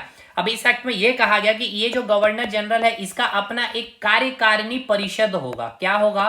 कार्यकारिणी परिषद होगा। क्या होगा? कार्यकारिणी परिषद होगा। कितने लोगों की? 4 सदस्य एक कार्यकारिणी परिषद होगा। और ये जो 4 सदस्य को कौन चुन करके भेजेगा? तो ये कौन भेजेगा? कोर्ट ऑफ डायरेक्टर जो है, ठीक है, कोर्ट ऑफ जो डायरेक्टर है वो चुन करके भेजेगा यहाँ पे 4 सदस्य। यानी कि ये बंगाल का जो गवर्नर जनरल है इसका अपना एक टीम ऐसा समझिए कि एक परिषद है, कार्यकारिणी परिषद है 4 लोगों की, और ये 4 लोग पहले क्या करेंगे भाई, डिसाइड करेंगे कि आपको, मान लीजिए बंगाल का गवर्नर जनरल बोला कि हमको इतना टैक्स लगाना है पूरे बंगाल में, तो पहले उसको क्या किया जाएगा, यहाँ पे डिस्कशन किया जाएगा और 4 लोग उस पर वोट करेंगे। अगर 3 वोट मिल गया जो गवर्नर जनरल ने बात कही, तो भाई उसको गवर्नर जनरल को कर देना है बंगाल में। लेकिन मान के चलिए कि मान लीजिए कि 3 वोट नहीं मिला, मान लीजिए 1 वोट मिला और 3 लोग इसमें सहमति नहीं दिखाए, तो वो बंगाल का गवर्नर जनरल उसको लागू नहीं करेगा। लेकिन ऐसी सिचुएशन बन जाए 2:2 वोट, यानी 2 लोग सहमति दिखाएं और 2 लोग सहमति ना दिखाएं, तब इस केस में बंगाल के गवर्नर जनरल को पावर दिया गया इस एक्ट में। तब आप दो अगर 50-50 टाई हो जाए किसी भी प्रस्ताव में, तब आप जिधर हाथ रख देंगे वो बात, यानी कि इन्होंने कह दिया टैक्स लगानी है 10%, तो 10% लग जाएगी। ठीक है, समझ में आया। उसी प्रकार यहाँ का भी गवर्नर का अपना एक कार्यकारिणी परिषद होगा, लेकिन यहाँ पे इनके सदस्य की संख्या 6 से 12 रखी गई। इनका भी क्या होगा, एक कार्यकारिणी परिषद होगा जिसकी सदस्यों की संख्या 6 से 12, कोई एक फिक्स नहीं रखी गई, लेकिन यहाँ पे ये कहा गया कि इसमें सदस्य की संख्या कितनी होगी, 4। और यहाँ पे जो बैठेंगे, ये 4 सदस्य जो बैठेंगे मेरे भाई, ये कौन चुन करके भेजेंगे, तो कोर्ट ऑफ डायरेक्टर, और कोर्ट ऑफ डायरेक्टर या बोर्ड ऑफ डायरेक्टर समझ में आ रहा है आपको, वो कहाँ है, लंदन में है। वो चुन करके 4 लोगों को भेजेंगे भारत, और ये कार्यकारिणी परिषद कहाँ पे होगा, भारत में होगा। ये कहाँ बैठेंगे, भारत में बैठेंगे गवर्नर जनरल के साथ। कोई भी कानून बंगाल में लागू कराना है या फिर कोई भी कानून यहाँ मद्रास और मुंबई कराना, तो यहाँ पे पहले इसमें डिस्कशन होगा। और मद्रास और मुंबई का तो सिस्टम ये है कि इसको पहले कहाँ भेजना पड़ेगा, बंगाल के गवर्नर जनरल के पास। और बंगाल के गवर्नर जनरल जब तक सहमति ना दिखा दे, तब तक यहाँ पे कोई भी कानून यहाँ का गवर्नर नहीं कर सकता है। इस एक्ट के तहत ये सारे प्रस्ताव रखे गए। ठीक है, तो दूसरा प्रस्ताव क्लियर हो गया। 4 सदस्य क्या बनाए गए भाई, कार्यकारिणी परिषद होगा, कार्यकारिणी परिषद होगा। और ये कार्यकारिणी परिषद कहां पर बैठेगा भाई, कहां पे रहेगा, भारत में रहेगा। भारत में रहेगा बंगाल में गवर्नर जनरल का अपना एक कार्यकारिणी परिषद होगा, मद्रास का अपना कार्यकारिणी परिषद होगा और मुंबई का अपना कार्यकारिणी परिषद होगा। क्लियर हो गया भाई। चलिए तीसरा पॉइंट यहाँ पे क्या लिया डिस्कस, कि जो बोर्ड ऑफ जो डायरेक्टर है आपका, ठीक है, जो यहाँ पे क्या परेशानी आ रही थी समझिए। जो बोर्ड ऑफ डायरेक्टर जो था 24 सदस्य की, जो एक डायरेक्टर की जो बोर्ड थी, उसकी जो कार्यकाल थी 1 वर्ष, ठीक है ना, रिटायरमेंट, उसको कर दिया गया 4 वर्ष। मतलब इसमें यह कहा गया कि हर साल 1/4 क्या होंगे भाई, सदस्य रिटायर्ड होंगे। यानी कि देखिए यहाँ पे आइए मैं बता दूं आपको। देखिए यहाँ पे मैंने आपको क्या बताया था, बोर्ड ऑफ डायरेक्टर यानी कि कोर्ट ऑफ डायरेक्टर 24 सदस्य की, यानी ये 24 सदस्य कहां से चुने जाएंगे, इसी court of proprietor, board of proprietor से। इनका टेन्योर था 1 वर्ष। अब ये हो रहा था कि हर एक साल में सारे 24 रिटायर्ड हो जा रहे थे और फिर से नए 24 यहाँ से आ रहे थे, तो सारे लोग नए हो जा रहे थे, अनुभव की कमी हो रहे थे, फिर उनको सीखने में समय लगता था। जब वो सीखते तो 1 वर्ष में रिटायर हो जाते थे। इसीलिए कहा गया कि 24 में से 1/4, तो यानी कि हर साल 6 सदस्य रिटायर्ड होंगे और 6 नए आएंगे। ठीक है, 6 न्यू रहेंगे, 18 ओल्ड रहेंगे डायरेक्टर। तो इससे क्या है, न्यू और ओल्ड का कॉम्बिनेशन रहेगा। न्यू वाले ओल्ड से सीख लेंगे, ओल्ड रिटायर्ड होंगे, फिर न्यू आएंगे, इस तरह से ये ओल्ड होते जाएंगे। तो ये जो है ना, थोड़ा सा काम जो भी प्रक्रिया में जो दिक्कतें आ रही थी वो स्मूथ वे में चल पाएगी। ठीक है, चलिए, तो सिस्टम समझने में समय लग जा रहा था अगर हर साल अगर रिटायरमेंट हो जा रही थी, इसलिए 1/4 यहाँ पर एक सिस्टम बना दिया गया। तो यहाँ पे क्या कर दिया गया, जो बोर्ड ऑफ डायरेक्टर जो था उसका जो कार्यकाल 1 वर्ष से कितना कर दिया गया, 4 वर्ष कर दिया गया। इसके बाद ये निर्णय लिया गया कि जो बंगाल में जो है ना, जो न्यायपालिका, उसको भी अब हम लोग देखेंगे। यानी कि बंगाल का में अपना एक न्यायपालिका होगा। इसलिए 1774 में सुप्रीम कोर्ट की स्थापना की गई कलकत्ता में। ठीक है, इसका जो जज है, ठीक है, जज बोल रहा हूं, जो न्यायाधीश होंगे कौन है, इलीजा इम्पे। अभी मैं आऊंगा नोट्स में, उस पर रिवीजन करा दूंगा। तो ये मुख्य बात है, आपको समझ में आया कि नहीं, पहले आया इसमें क्या क्या पॉइंट है। चलिए अब इसको पहले नोट्स में मैं आपको रिवाइज करवा दूं, तब आपको और भी ज्यादा मजा आएगा भाई। चलिए पहला जो एक्ट है आपका 1773 का रेगुलेटिंग एक्ट, समझ में आ रहा होगा अब आपको सारी चीजें, ये एक्ट कैसे आया, वो सारी चीजें अब आपके माइंड में। देखिए सबसे पहला सवाल, अब जितना फैक्चुअल चीजें जो मैं वहां नहीं बताया, क्योंकि फैक्ट आपको याद रखने, वो सारा नोट्स में मैंने लिख दिया। देखिए पहली बात तो ये, जब 1773 का जो रेगुलेटिंग एक्ट, ये कहां बन रहा है, ये एक्ट मुझे पहले ये बताइए कहां बन रहा है भाई, संसद में। कहां के संसद में, लंदन के संसद में बन रहा है। ठीक है, अब इस समय भाई संसद में बन रहा, तो उस समय ब्रिटेन के जो प्राइम मिनिस्टर कौन है, ये आपसे एग्जाम में पूछा जाता, तो याद रखना है आपको, लॉर्ड नॉर्थ थे। अच्छा, इस एक्ट को बनाने के पीछे का ऑब्जेक्टिव उद्देश्य क्या, मैंने क्या बताया कि जो बंगाल का गवर्नर है वो काफी ज्यादा मनमानी ढंग से क्या करने लगा था भाई, जो ट्रेड करने इसको भेजा गया था वो राजनीतिक कार्य में भी भारतीयों के जीवन में हस्तक्षेप करने लग गए थे। अगला नवाब बंगाल का अब कौन बनेगा वो अब डिसाइड करने लग गया था बंगाल का गवर्नर। बहुत गलत तरीके से टैक्स की वसूली कर रहे थे और वो सारे पैसे खुद इकट्ठा करने चले गए थे, ठीक है। और जो फायदा कंपनी को होनी चाहिए थी वो सारा का सारा प्रॉफिट किसको होने लग गया था, बंगाल के गवर्नर को। तो किस प्रकार से बंगाल के गवर्नर को कंट्रोल किया जाए इसीलिए यह आया था, मेन ऑब्जेक्टिव यही है। चलिए देख लेते हैं। यहाँ पे भ्रष्टाचार स्टार्ट हो गया था बंगाल के गवर्नर में, यानी कि कंपनी के में जो भ्रष्टाचार की जो स्थिति थी उसको समाप्त करना था मेन ऑब्जेक्टिव। दूसरा, जो भारत और इंग्लैंड में कंपनी का जो शासन को नियंत्रित करना है ना, यानी बंगाल के गवर्नर को क्या करना, कंट्रोल करना। चलिए भाई, अब देखिए ईस्ट इंडिया कंपनी किस प्रकार इंडिया में ट्रेड करेगी, इसके लिए क्या है, दो परिषद का गठन। मैंने पहले ही बताया, कोई कंपनी है, कंपनी का क्या होगा, अपना एक बोर्ड ऑफ डायरेक्टर होगा और बोर्ड ऑफ प्रोप्राइटर, यानी कि अवधारी मंडल कह लीजिए या निदेशक परिषद कह लीजिए। इसमें क्या है, मैंने आपको बताया है, सारे इन्वेस्टर हैं और इसी इन्वेस्टर से ही चुन करके बन रहे हैं बोर्ड ऑफ डायरेक्टर। इसका कार्यकाल कितने साल का होगा भाई, 1 वर्ष का होगा। कितने लोग चुन करके आएंगे, 24 सदस्य की एक टीम होगी, बोर्ड ऑफ डायरेक्टर कहेंगे। इसी से चुन करके बनेंगे अध्यक्ष, उपाध्यक्ष, चेयरमैन, वाइस चेयरमैन, ठीक है। और ये कहां पे होंगे भाई, लंदन में, यानी इंग्लैंड में ये सारे होंगे, कोर्ट ऑफ प्रोप्राइटर या कोर्ट ऑफ डायरेक्टर, ठीक है। यहां तक इनका कार्यकाल 1 वर्ष। इस एक्ट के तहत कोर्ट ऑफ डायरेक्टर का मेंबर की अवधि 1 वर्ष से बढ़ाकर कितना कर दिया गया था, 4 वर्ष, है ना। अभी मैंने आपको बताया इनका जो कार्यकाल था, कितना कार्यकाल था साहब, 1 वर्ष था कार्यकाल। लेकिन इसको इस एक्ट के तहत 1773 के रेगुलेटिंग एक्ट के तहत 1 वर्ष से बढ़ाकर कितना कर दिया गया, 4 वर्ष कर दिया गया। दूसरा क्या कार्य किया गया, दूसरा कार्य किया गया कि इस एक्ट के तहत जो गवर्नर का जो पावर को क्या किया गया, बढ़ाया गया। कैसे बढ़ाया गया कि जो बंबई और जो मद्रास के गवर्नर है, अब वो क्या करेंगे, बंगाल के गवर्नर के अधीन रह करके कोई भी कार्य करेंगे। और बंगाल के गवर्नर को क्या कहा जाने लग गया, अब उसको कहा जाने लग गया भाई अब आप बंगाल के गवर्नर जनरल होंगे। तो देखिए पावर बंगाल के गवर्नर का बढ़ाया गया कि नहीं गया, बिल्कुल बढ़ गया। अच्छा, इस समय देखिए हालांकि गवर्नर और गवर्नर जनरल, वाइसराय, ये सारा एक चैप्टर ही पढ़ते हैं और मैंने पढ़ा रखा, तो उसमें हम लोग इसमें पढ़ते हैं कि फर्स्ट लास्ट और उसके में क्या क्या कार्यकाल में क्या क्या कार्य हुए। लेकिन फिर भी यहाँ पे मैंने लिख दिया है, जो लास्ट जो बंगाल का गवर्नर था, मतलब जब इस एक्ट को लाया गया उस समय जो बंगाल का गवर्नर था, यही बंगाल के गवर्नर कौन थे, वारेन हेस्टिंग्स थे, ठीक है। और इस वारेन हेस्टिंग को अब क्या कहा गया भाई, अब आप बंगाल के गवर्नर नहीं बल्कि अब आप बंगाल के गवर्नर जनरल कहे जाएंगे। यानी कि अब इसको समझिए, इसी को कहा जाता है हेड ऑफ एग्जीक्यूटिव, यानी कि कार्यपालिका का प्रमुख। कैसे, अब इसको समझिए। देखिए हमने क्या कहा कि इसी एक्ट में आपको मैंने क्या बताया कि एक कार्यकारिणी परिषद बनेगी, अभी आएगा इसमें आपको 4 लोगों की क्या होगी, कार्यकारिणी परिषद होगी, ठीक है। और इसका हेड कौन होगा, ये बंगाल का गवर्नर जनरल होगा।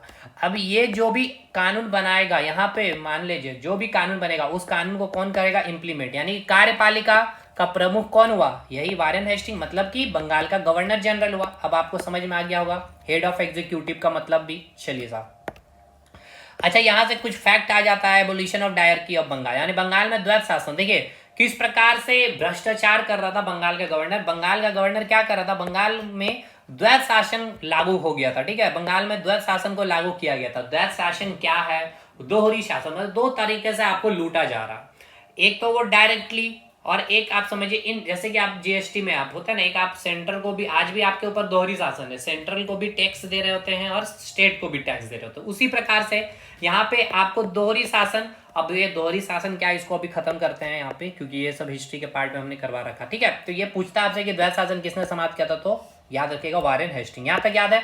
चलिए अब इस एक्ट में और क्या काम हुआ, हमने बताया कि न्यायपालिका का भी कार्यभार अब संभालेगा, इसलिए क्या किया गया, 1774 में सुप्रीम कोर्ट की स्थापना कोलकाता में। चीफ जस्टिस यानी मुख्य न्यायाधीश कौन थे, लॉर्ड एलिजा इम्पे। कौन थे, लॉर्ड एलिजा इम्पे। और इनके साथ 3 अदर जज थे, उनका नाम याद रखना है। देखिए एक तो चैम्बर्स याद रखिएगा, लॉर्ड चैम्बर्स, तीनों में लॉर्ड है, एक है हाइड, एक है चैम्बर्स, एक है लिमनास्टर, ठीक है, लिमनास्टर, ठीक है।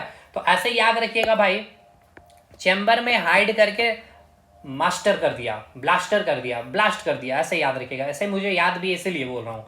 लॉर्ड एलिजा इम्पे क्या है, मुख्य न्यायाधीश हैं, यानी कि चीफ जस्टिस हो गए। 3 जज क्या हो गए, चैम्बर्स में जाके हाइड हो करके ब्लास्टर कर दिया, ब्लास्टर यानी कि लिमनास्टर। तो ऑप्शन में टिक कर लेंगे ब्लास्टर से लिमनास्टर, ठीक है। 3 जज याद हो गया। चलिए अच्छा, इसमें ही कहा गया क्या कि जो भी गवर्नर जनरल अब है, अब कोई भी किसी भी अधिकारी जो भी होंगे वो अब किसी से भी, भारतीयों से या भारतीय राजा से कोई भी गिफ्ट नहीं लेंगे। तो ये सवाल आपका पूछा गया था, किस एक्ट के तहत से ब्रिटिश अधिकारियों को जो भी गिफ्ट है ये लेने से उन पर प्रतिबंधित कर दिया गया था। तो वो था 1773 का रेगुलेटिंग एक्ट, क्योंकि ये मुनाफा सारा बंगाल के गवर्नर जनरल को हो जा रहे थे, बंगाल के गवर्नर को हो रहा था। और इसी एक्ट के तहत मैंने आपको क्या बताया कि जो बंगाल का गवर्नर जनरल है मद्रास और मुंबई, उसके लिए क्या होगा, अभी कार्यकारिणी परिषद होगा। 4 सदस्य बंगाल के गवर्नर जनरल के होंगे और ये कहाँ होंगे, इंडिया में होंगे, ठीक है। और इस कार्यकारी परिषद का जो हेड होगा वो कौन होगा, गवर्नर होगा, यानी कि मद्रास मुंबई में गवर्नर और बंगाल में गवर्नर जनरल होंगे। और ये 4 सदस्य के द्वारा जो भी निर्णय लिया जाएगा उसको क्या करता है, गवर्नर जनरल लागू करेगा।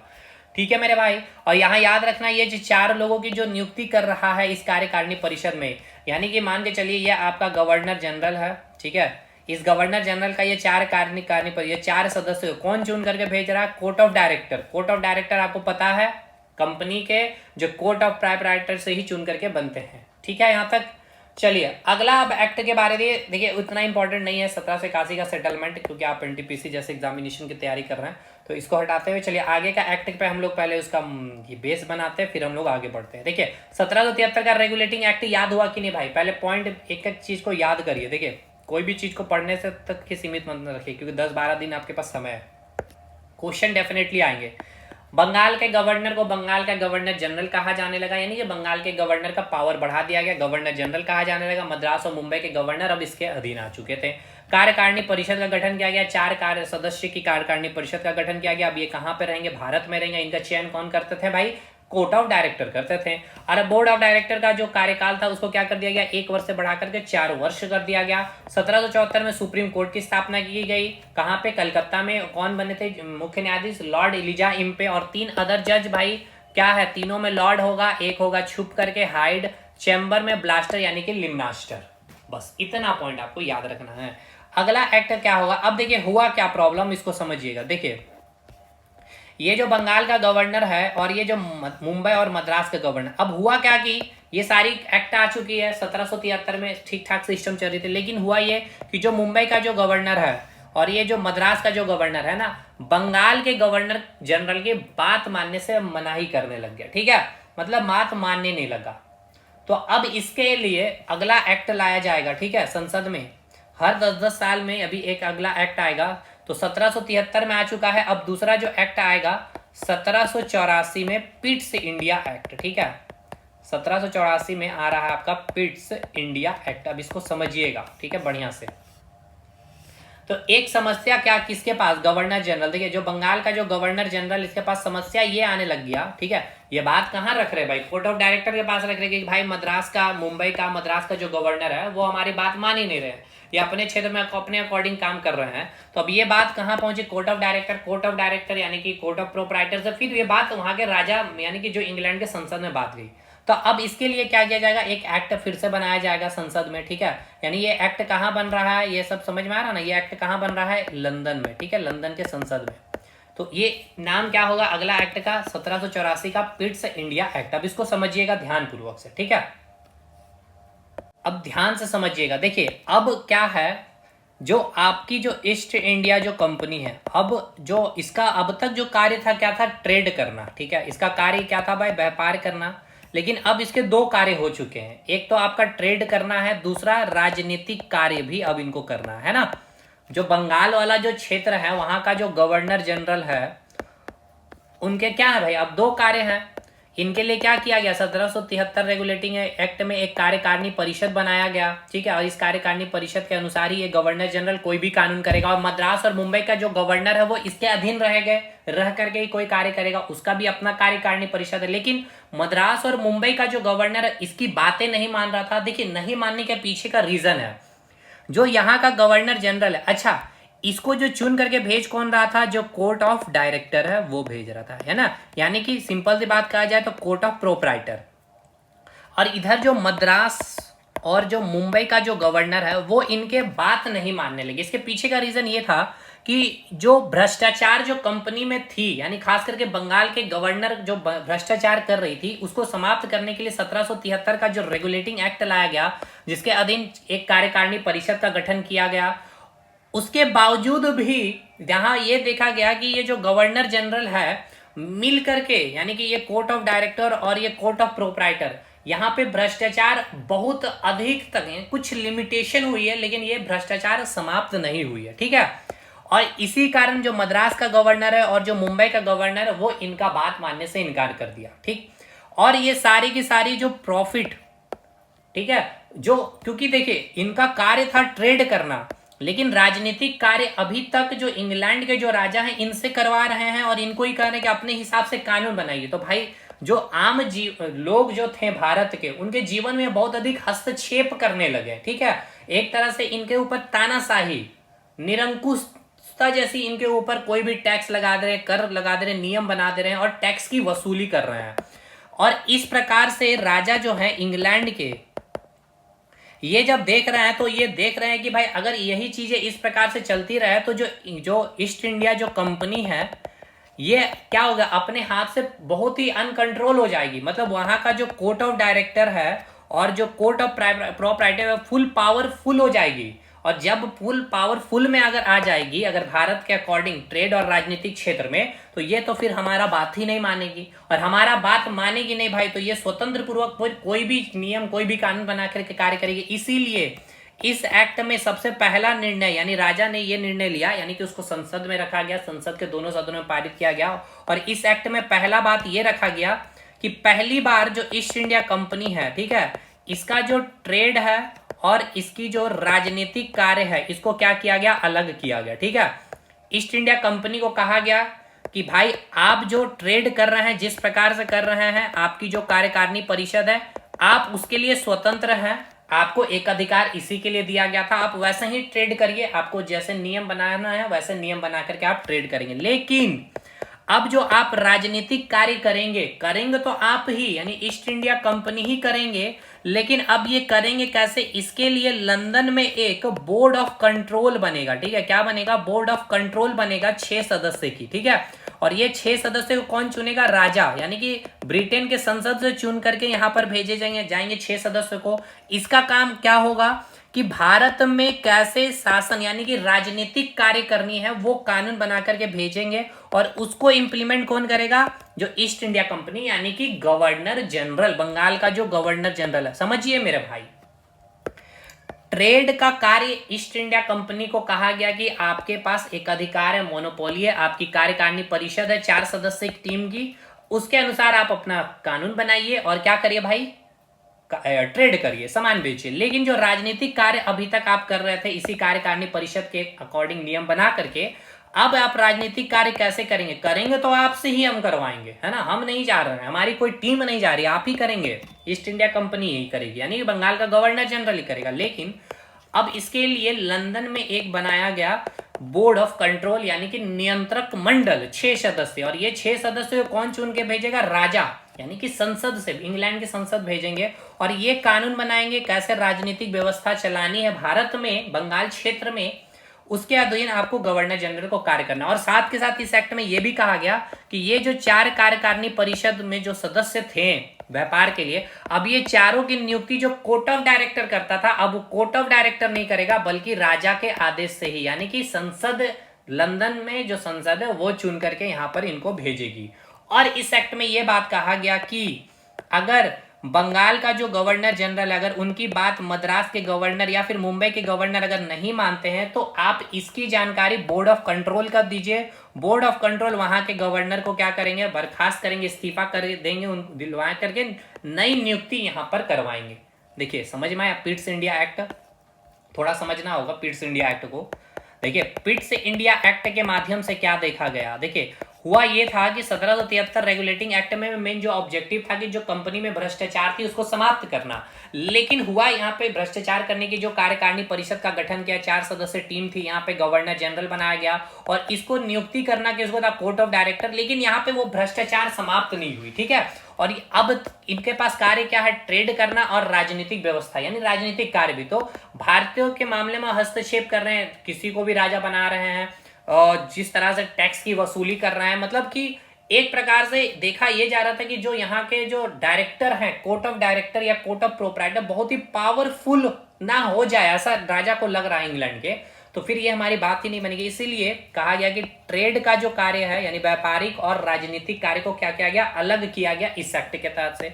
कहा गया कि आप जैसे ट्रेड कर रहे हैं स्वतंत्रता पूर्वक ट्रेड करिए, आपके कार्यकारिणी परिषद जो 4 है अब इसको नियुक्त करके हम भेजेंगे, राजा भेजेंगे यानी संसद भेजेगी इंग्लैंड से। दूसरा, जो राजनीतिक व्यवस्था है, ठीक है, यानी राजनीतिक जो कार्य प्रशासन जो चलानी है उसके लिए इंग्लैंड में एक नियंत्रक मंडल बनेगा, 6 सदस्य टीम, और इसको भी कौन चुनेगी, इंग्लैंड के संसद से चुन करके यहाँ पर इनको भेजा जाएगा। ये 6 सदस्य यहाँ पे बैठेंगे और ये जो कानून बनाएंगे वो कार्य किसको करना होगा, बंगाल के गवर्नर जनरल को। ठीक है, मतलब मोटा मोटी सिंपल शब्दों में कहा जाए कि पिट्स इंडिया एक्ट के तहत से पहला कार्य यह हुआ कि जो ईस्ट इंडिया कंपनी है उसके जो ट्रेड है और जो राजनीतिक कार्य उसको क्या किया गया, पहली बार अलग करने का कार्य किया गया। देखिए, अलग करने का मतलब ये समझिएगा कि नहीं कि क्योंकि ट्रेड कोई और कर रहा है, ईस्ट इंडिया कंपनी कर रही है और राजनीतिक कार्य कोई और कर रही है, बिल्कुल नहीं भाई।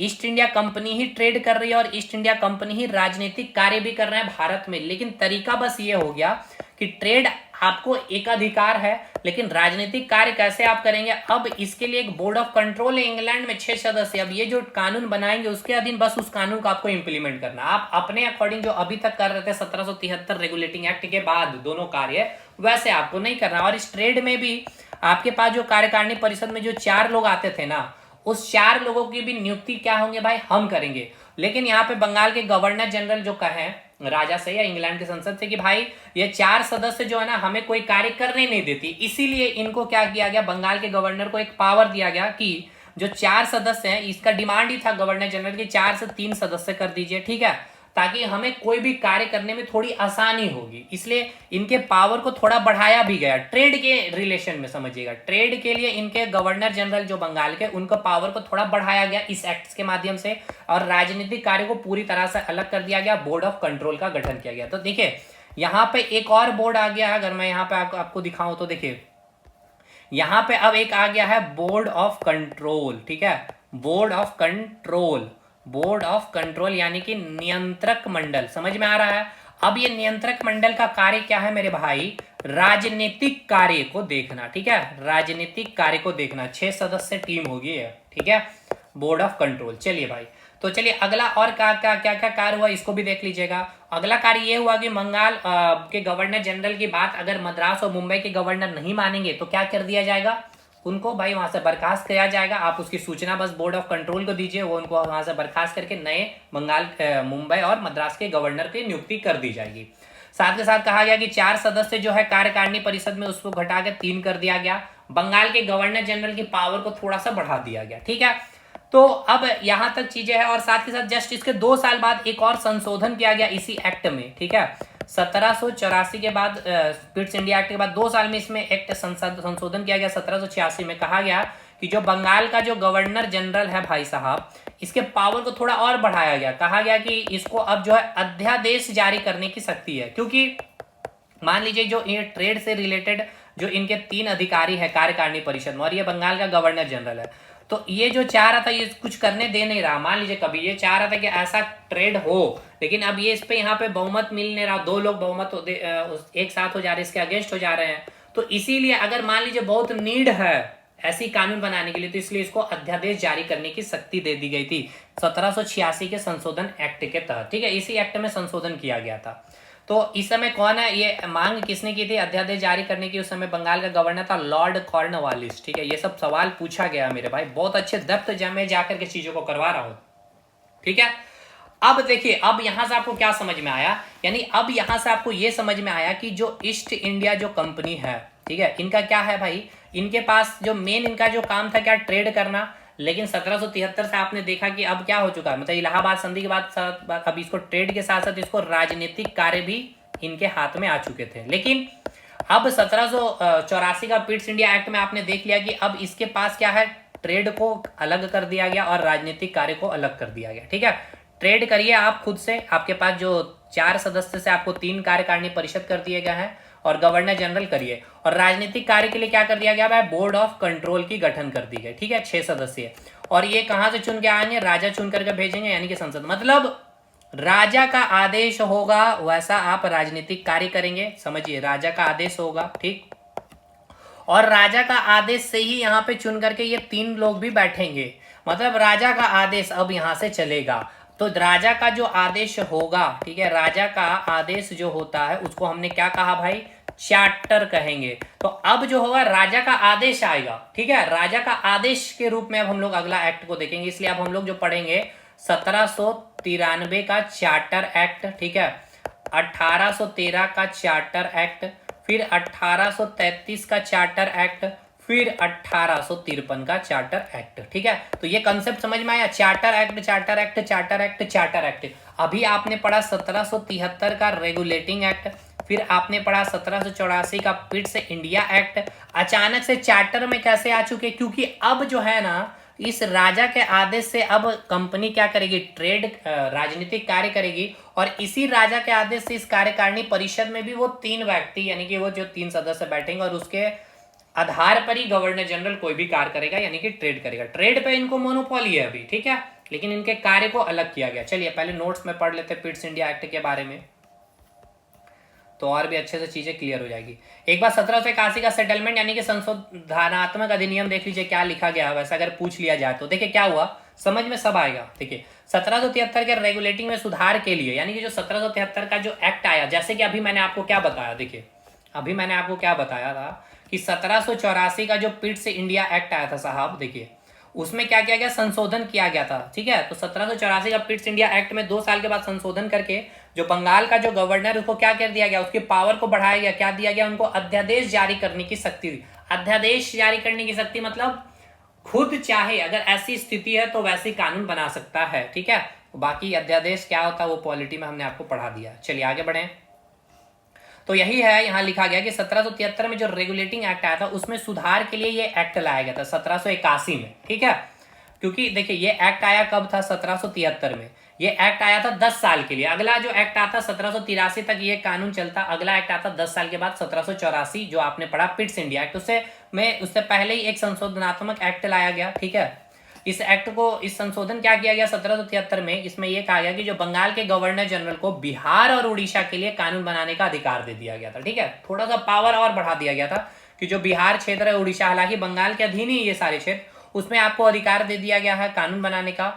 और गवर्नर जनरल और कार्यकारी परिषद 4 को न्यायालय की अधिकारिता से मुक्त कर दिया। ये इंपॉर्टेंट है। देखिए हमने बताया था कि 1773 में क्या किया गया भाई, न्यायपालिका के लिए यानी न्यायिक कार्यों के लिए भी एक सुप्रीम कोर्ट का गठन किया जाएगा कलकत्ता में। जो न्याय सुप्रीम कोर्ट की जो निर्णय होगी वही फाइनल निर्णय होगी, अंतिम निर्णय होगी, वही संविधान, वही अभिलेख होगी। लेकिन इसमें संशोधन किया गया संशोधनात्मक अधिनियम के तहत कि जो कार्यकारी जो परिषद है, 4 लोगों की जो कार्यकारिणी परिषद है गवर्नर जनरल की, उसको न्यायालय की अधिकारिता से मुक्त करा गया, ठीक है। मतलब वो न्यायपालिका के, मतलब ये कोई भी अगर ये डिसीजन लेती है, ठीक है, तो उसके डिसीजन को यहाँ न्यायपालिका में चुनौती नहीं दिया जा सकता, इससे उसको मुक्त कर दिया गया, ठीक। इसी से देखिए क्या हुआ, जो वारेन हेस्टिंग है ना, इसका पावर का गलत इस्तेमाल करने लग गया। यही कारण, मेन रीजन है। इसी कारण मैंने आपको बताया कि जो भ्रष्टाचार खत्म करने के लिए रेगुलेटिंग एक्ट लाया वो नहीं हो पाया, क्योंकि ये जो संशोधनात्मक अधिनियम किया गया कि ये जो कार्यकारिणी परिषद है, कोई भी कानून बनाइए लेकिन उस कानून का भाई आप चुनौती नहीं दे सकते अब न्यायपालिका में, ठीक है। और इसी का गलत फायदा किसने उठाया, वारेन हेस्टिंग ने। और इस कारण ही, गलत फायदा उठाने के कारण बहुत लूटपाट किया इसने, ठीक। इस कारण ही इसने क्या किया, जो व्यापार करने का अधिकार है और जो राजनीतिक कार्य, उसको क्या किया गया 1784 पिट्स इंडिया एक्ट में मैंने समझाया कि क्या किया गया, अलग किया गया, बोर्ड ऑफ कंट्रोल का गठन किया। उसी को एक बार रिवाइज कर देखिए। सबसे अल्पकालीन अधिनियम था, सबसे अल्पकालीन अधिनियम आपसे पूछा जाएगा कौन सा, तो 1784 का पिट्स इंडिया एक्ट ही था। इसी एक्ट के तहत कंपनी से प्रशासन और व्यापार को देखिए अलग किया गया, ठीक है। यानी राजनीतिक यानी प्रशासन कार्य, एडमिनिस्ट्रेटिव सर्विस, और व्यापार यानी कि ट्रेड से रिलेटेड जो कार्य को क्या किया, अलग किया गया। Trade administration from east India company क्या कर लिया गया, सेपरेट कर दिया गया। ट्रेड कार्य के लिए क्या किया गया भाई, कोर्ट ऑफ डायरेक्टर, यानी ट्रेड करने के लिए कौन है, बोर्ड ऑफ डायरेक्टर क्या करेगा भाई, देखेगा सारा कुछ, यानी कि अभी कंपनी के हाथ में है पूरा एक अधिकार ट्रेड करने के लिए। लेकिन प्रशासनिक कार्य के लिए क्या किया गया, बोर्ड ऑफ कंट्रोल, नियंत्रक मंडल की स्थापना की गई। कितने सदस्य होंगे, 6 सदस्य। और ये 6 सदस्य कौन चुन करके भेजेगा, राजा। ये कहाँ होगा, लंदन में होगा। चलिए भाई, ये कोर्ट ऑफ कंट्रोल यानी कि बोर्ड ऑफ कंट्रोल कहाँ है, ब्रिटेन के राजा के अधीन होता था। इसमें 6 सदस्यों की नियुक्ति ब्रिटेन के राजा करते थे, वही जो मैंने लिखा था, इंडिया में किस प्रकार से शासन करना है, एक्ट बनाना है, संधि करना है, ये सब बोर्ड ऑफ कंट्रोल के अधीन था। इस प्रकार ईस्ट इंडिया कंपनी का प्रशासनिक कार्य से अलग कर दिया गया 1784 के पिट्स इंडिया एक्ट के तहत। क्यों किया गया ये संशोधनात्मक एक्ट? अब आपको समझ में आ रहा है, मैंने नहीं बताया लेकिन अब आपको बता दिया भाई, क्योंकि जो कार्यकारिणी परिषद जो थी उसको इसलिए क्या किया गया कि जो न्यायपालिका है उसके अधीन जो वो है, अब क्या है भाई, अब आप नहीं रहेंगे, अब आप फुल्ली कोई भी एक्ट बनाइए, कोई भी संधि करिए, अब आपकी डिसीजन को न्यायपालिका में चुनौती नहीं दिया जा सकता। इस एक्ट में बंगाल के गवर्नर जनरल के कार्यकारिणी परिषद सदस्यों की संख्या घटाकर कितना कर दिया गया? 4 से 3 कर दिया गया। याद करिए, मैंने बताया भी है। अब इसके बाद जो एक्ट आएगा वो चार्टर एक्ट से आएगा। वो क्यों आएगा चार्टर? क्योंकि अब राजा आदेश देगा। क्यों आदेश देगा? क्योंकि एडमिनिस्ट्रेटिव सर्विस में जो कोर्ट, जो आपको ट्रेड करने के लिए जो कार्यकारिणी परिषद जो 3 लोगों की है, उसकी भी नियुक्ति अब राजा करेगा। ठीक है, राजा का अधीन आ चुका है। और प्रशासन यानी एडमिनिस्ट्रेटिव कार्य करना है तो वो भी बोर्ड ऑफ कंट्रोल के अधीन होकर, और ये भी राजा के अधीन है। तो राजा के आदेश पे ही सारा कुछ होगा। तो अब जो यहाँ पर लिखा भी गया है चार्टर एक्ट से आएगा, क्योंकि ईस्ट इंडिया कंपनी से प्रशासनिक कार्य की एकाधिकार समाप्त कर दिया गया, यानी कि जो राजनीतिक कार्य है उसमें आपका एकाधिकार नहीं रहेगा। अब ब्रिटेन में स्थित जो बोर्ड ऑफ कंट्रोल से इंडिया में शासन चलेगा, तो ब्रिटेन के राजा के आदेश देंगे, उसके तहत कानून लागू होगी। चार्टर मतलब आदेश। चलिए भाई, तो अगला आदेश हम लोग देख रहे हैं 10 साल के बाद आ रहा है 1793 में। अब देखिए, समझिए, देखिए जो चार्टर एक्ट का जो सिस्टम है कैसे चलेगा देखिएगा। अभी 1784 आपने देखिए, 1773 का रेगुलेटिंग एक्ट आपने देख लिया, फिर इसके 10 साल बाद 1784 का पिट्स इंडिया एक्ट आपने देख लिया। अब यहाँ से आदेश चलेगा 1710 साल के बाद अगला एक्ट आएगा, चार्टर एक्ट आया। अब इसके बाद अगला आदेश जो आएगा 20-20 साल में, राजा 20-20 साल में गैप लेकर के आदेश देगा। 1793 के बाद 1813 में चार्टर एक्ट, ठीक है। फिर 20 साल के बाद 1833 का चार्टर एक्ट पढ़ेंगे, और फिर 20 साल के बाद 1853 का चार्टर एक्ट पढ़ेंगे। 20-20 साल के गैप में हम लोग पढ़ने वाले, ठीक है भाई। चलिए, तो चलिए पहला एक्ट देखते हैं, चार्टर एक्ट 1700, तीसरा एक्ट होगा ये 1793 का चार्टर एक्ट। अब इसमें क्या एक्ट में क्या बातें बताई गई है, चार्टर यानी कि क्या आदेश दिया गया, उस पर हम लोग बात करते हैं। तो देखिए 1793 का जो चार्टर एक्ट आया उसमें सबसे पहली बात ये बोली गई कि जो ईस्ट इंडिया जो कंपनी है उसको ट्रेड करने के लिए और 20 साल का क्या कर दिया जा रहा है, आपको मोनोपोली दिया जा रहा है, यानी कि एकाधिकार और दे दिया गया। मतलब अब अगले 20 साल तक फिर से ईस्ट इंडिया कंपनी को क्या किया गया, राजा यानी इंग्लैंड के राजा ने इंग्लैंड के संसद से बिल पास करके आया 1793 का चार्टर एक्ट, जिसमें कहा कि ईस्ट इंडिया कंपनी भाई साहब, ठीक है, यानी जो कोर्ट ऑफ डायरेक्टर है उनको कहा गया कि आप अगले 20 साल के लिए, ठीक है, भारत के साथ केवल आपको ही मोनोपोली फिर से दिया जा रहा है। ठीक, दूसरा बात, अच्छा राजनीतिक कार्य नहीं, राजनीतिक कार्य कौन देखेगा, बोर्ड ऑफ कंट्रोल यानी कि नियंत्रक बोर्ड जो है वो देखेगा। दूसरा इस एक्ट में यह प्रावधान रखा गया कि जो आपका जो बोर्ड ऑफ डायरेक्टर जो है आपका, ठीक है, बोर्ड ऑफ जो डायरेक्टर है, बोर्ड ऑफ डायरेक्टर में कितने सदस्य थे, 24 सदस्य थे। इसके साथ साथ जो बोर्ड ऑफ कंट्रोल है, बोर्ड ऑफ कंट्रोल यानी कि जो नियंत्रक मंडल है, नियंत्रक मंडल है, कितने सदस्य हैं इसमें 6 सदस्य हैं। तो भाई इनको अभी तक जो सैलरी जो दी जा रही थी ना, ये सैलरी कहाँ से मिल रही थी, इंग्लैंड के खजाने से मिल रही थी। लेकिन अब इस एक्ट के बाद कहा गया कि अब इनको जो सैलरी दिया जाएगा भारत के संचित निधि से। कहाँ से दिया जाएगा, भारत के संचित निधि से। मतलब भाई भारत में भी शासन भी करिए और इनको सैलरी भी अब जो है भारत के खजाने से ही इनको संचित निधि से ही इनको अब सैलरी दी जाएगी। तो 2 मुख्य कार्य याद कर लेना है 1793 में। पहला कि जो ईस्ट इंडिया कंपनी थी उनको 20 साल का और मोनोपोली मिल गया, एक अधिकार मिल गया ट्रेड करने का। दूसरा, जो बोर्ड ऑफ डायरेक्टर है या प्रोपराइटर कह लीजिए या फिर बोर्ड ऑफ कंट्रोल हो जाएगा, इसका मेन कार्य क्या है मेरे दोस्त, बोर्ड ऑफ कंट्रोल का राजनीतिक कार्य देखना, राजनीतिक प्रशासन चलाना कि देश में भारत में कैसे शासन करना है, किसके राजा बनाना है, कौन सी संधि करनी है, कितनी टैक्स लगानी है। अब ये सारे 6 सदस्यों को सैलरी कहाँ से दी जाएगी भाई, भारत के खजाने से दी जाएगी, भारत के संचित निधि से दी जाएगी। ठीक है, 1793 के बाद अब जो है अगले 20 साल के बाद एक्ट आएगा। 1793 के बाद चौथा पॉइंट में अब हम लोग चौथे एक्ट में देखेंगे 20 साल के बाद, 1793 के बाद 1813 का चार्टर एक्ट। ठीक है, चार्टर एक्ट। अब देखिए क्या हो रहा है, इंग्लैंड में क्या हो गया, 1813 से पहले जो है इंग्लैंड में औद्योगिक क्रांति आ चुकी थी। ठीक है, औद्योगिक क्रांति आ चुकी थी। ठीक है, औद्योगिक क्रांति आ चुकी थी।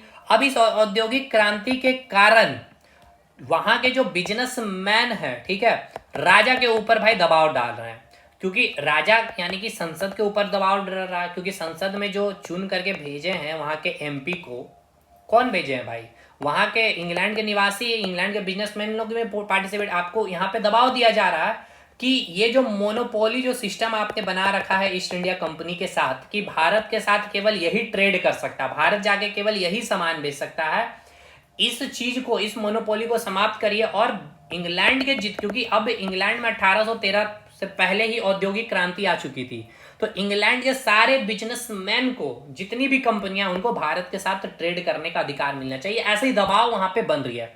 और अगर नहीं मिलेगी तो फिर वहां की सरकार गिर जाएगी। तो सिस्टम भी सिंपल सी बात है भाई, कुर्सी बचाने के लिए सरकार कुछ ना कर दे। तो फाइनली इसी 1833 का जो चार्टर एक्ट आप देख रहे हैं, इस 1813 के चार्टर एक्ट में कहा गया कि जो ईस्ट इंडिया कंपनी की जो मोनोपोली है, ठीक है, यानी कि जो एकाधिकार है, ठीक है, एकाधिकार को पहली बार यहाँ पे क्या किया जा रहा है, समाप्त किया जा रहा है। यानी कि मोनोपोली को, एकाधिकार को समाप्त किया गया, पूर्ण रूप से नहीं। कहा गया कि ईस्ट इंडिया कंपनी जो है भारत के साथ केवल चाय और चाइना में के साथ केवल यही, इसी दो चीज में इसके पास क्या रहेगी, एकाधिकार रहेगी, ठीक है।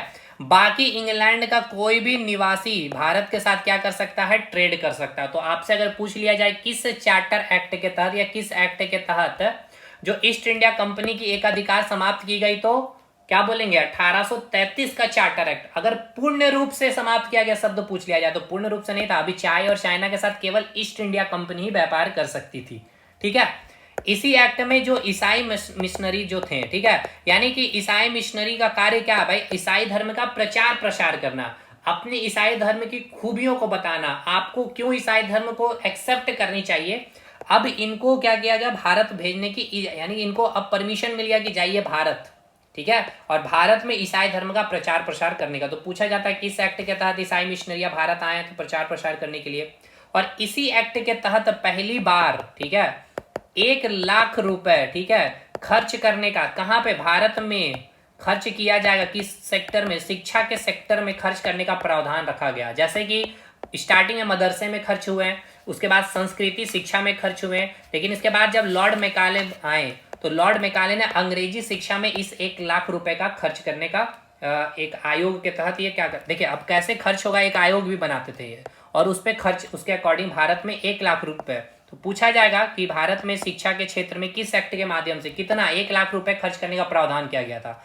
मदरसे में खर्च हो रहे थे, संस्कृति शिक्षा में खर्च हो रहे थे, लेकिन जब लॉर्ड मैकाले आएंगे तो लॉर्ड मैकाले ने क्या किया था, आएगा जब वो, तो क्या करेगा, अंग्रेजी शिक्षा के ऊपर उन्होंने काफी बढ़ोतरी दिया। देखिए इसके पीछे भी रीजन है भाई, 1 लाख रुपए जो इन्होंने खर्च किए ना अंग्रेजी, इन्होंने कहा कि भाई इनको अंग्रेजी सिखाया जाए, ताकि ये जो कार्य है, मतलब जो ऊपर लेवल पे जो अधिकारी भारतीय होंगे, वो कार्य जब तक इनको अंग्रेजी नहीं आएगा तो कैसे करेंगे, तो वो अपने कार्य के लिए ही, ठीक है। देखिए अब अलग अलग कार्य इतिहासकार हैं आपके जो लेखक हैं, अब 2 प्रकार के इतिहासकार के लेखक, मैं थोड़ा और डिटेल में चलता हूँ। देखिए इतिहासकार के जो लेखक है ना, 2 तरीके के, एक जो है अंग्रेज के पक्षधर हैं, ठीक है, मतलब जो अंग्रेज में जो हिस्ट्री पढ़ाया जा रहा होगा बच्चों को, वहां के लेखक को अकॉर्डिंग पढ़ाया जाएगा, और एक है आपके प्राच्यवादी इतिहासकार, मतलब कि जो भारत के साइड में रह करके भारत के बारे बताइए, भारत की खूबियों के बारे जो बता रहे हैं, उसको वो हम लोग पढ़ते हैं। अगर आप इस लेखक की किताब को अगर खरीद लिए भाई, तो फिर तो आप, मतलब कि आपके अंदर एक अलग सा चीज आ जाएगा भारत को लेकर के। अंग्रेजों के, यहाँ पे अंग्रेजों के बारे में लिखा गया है,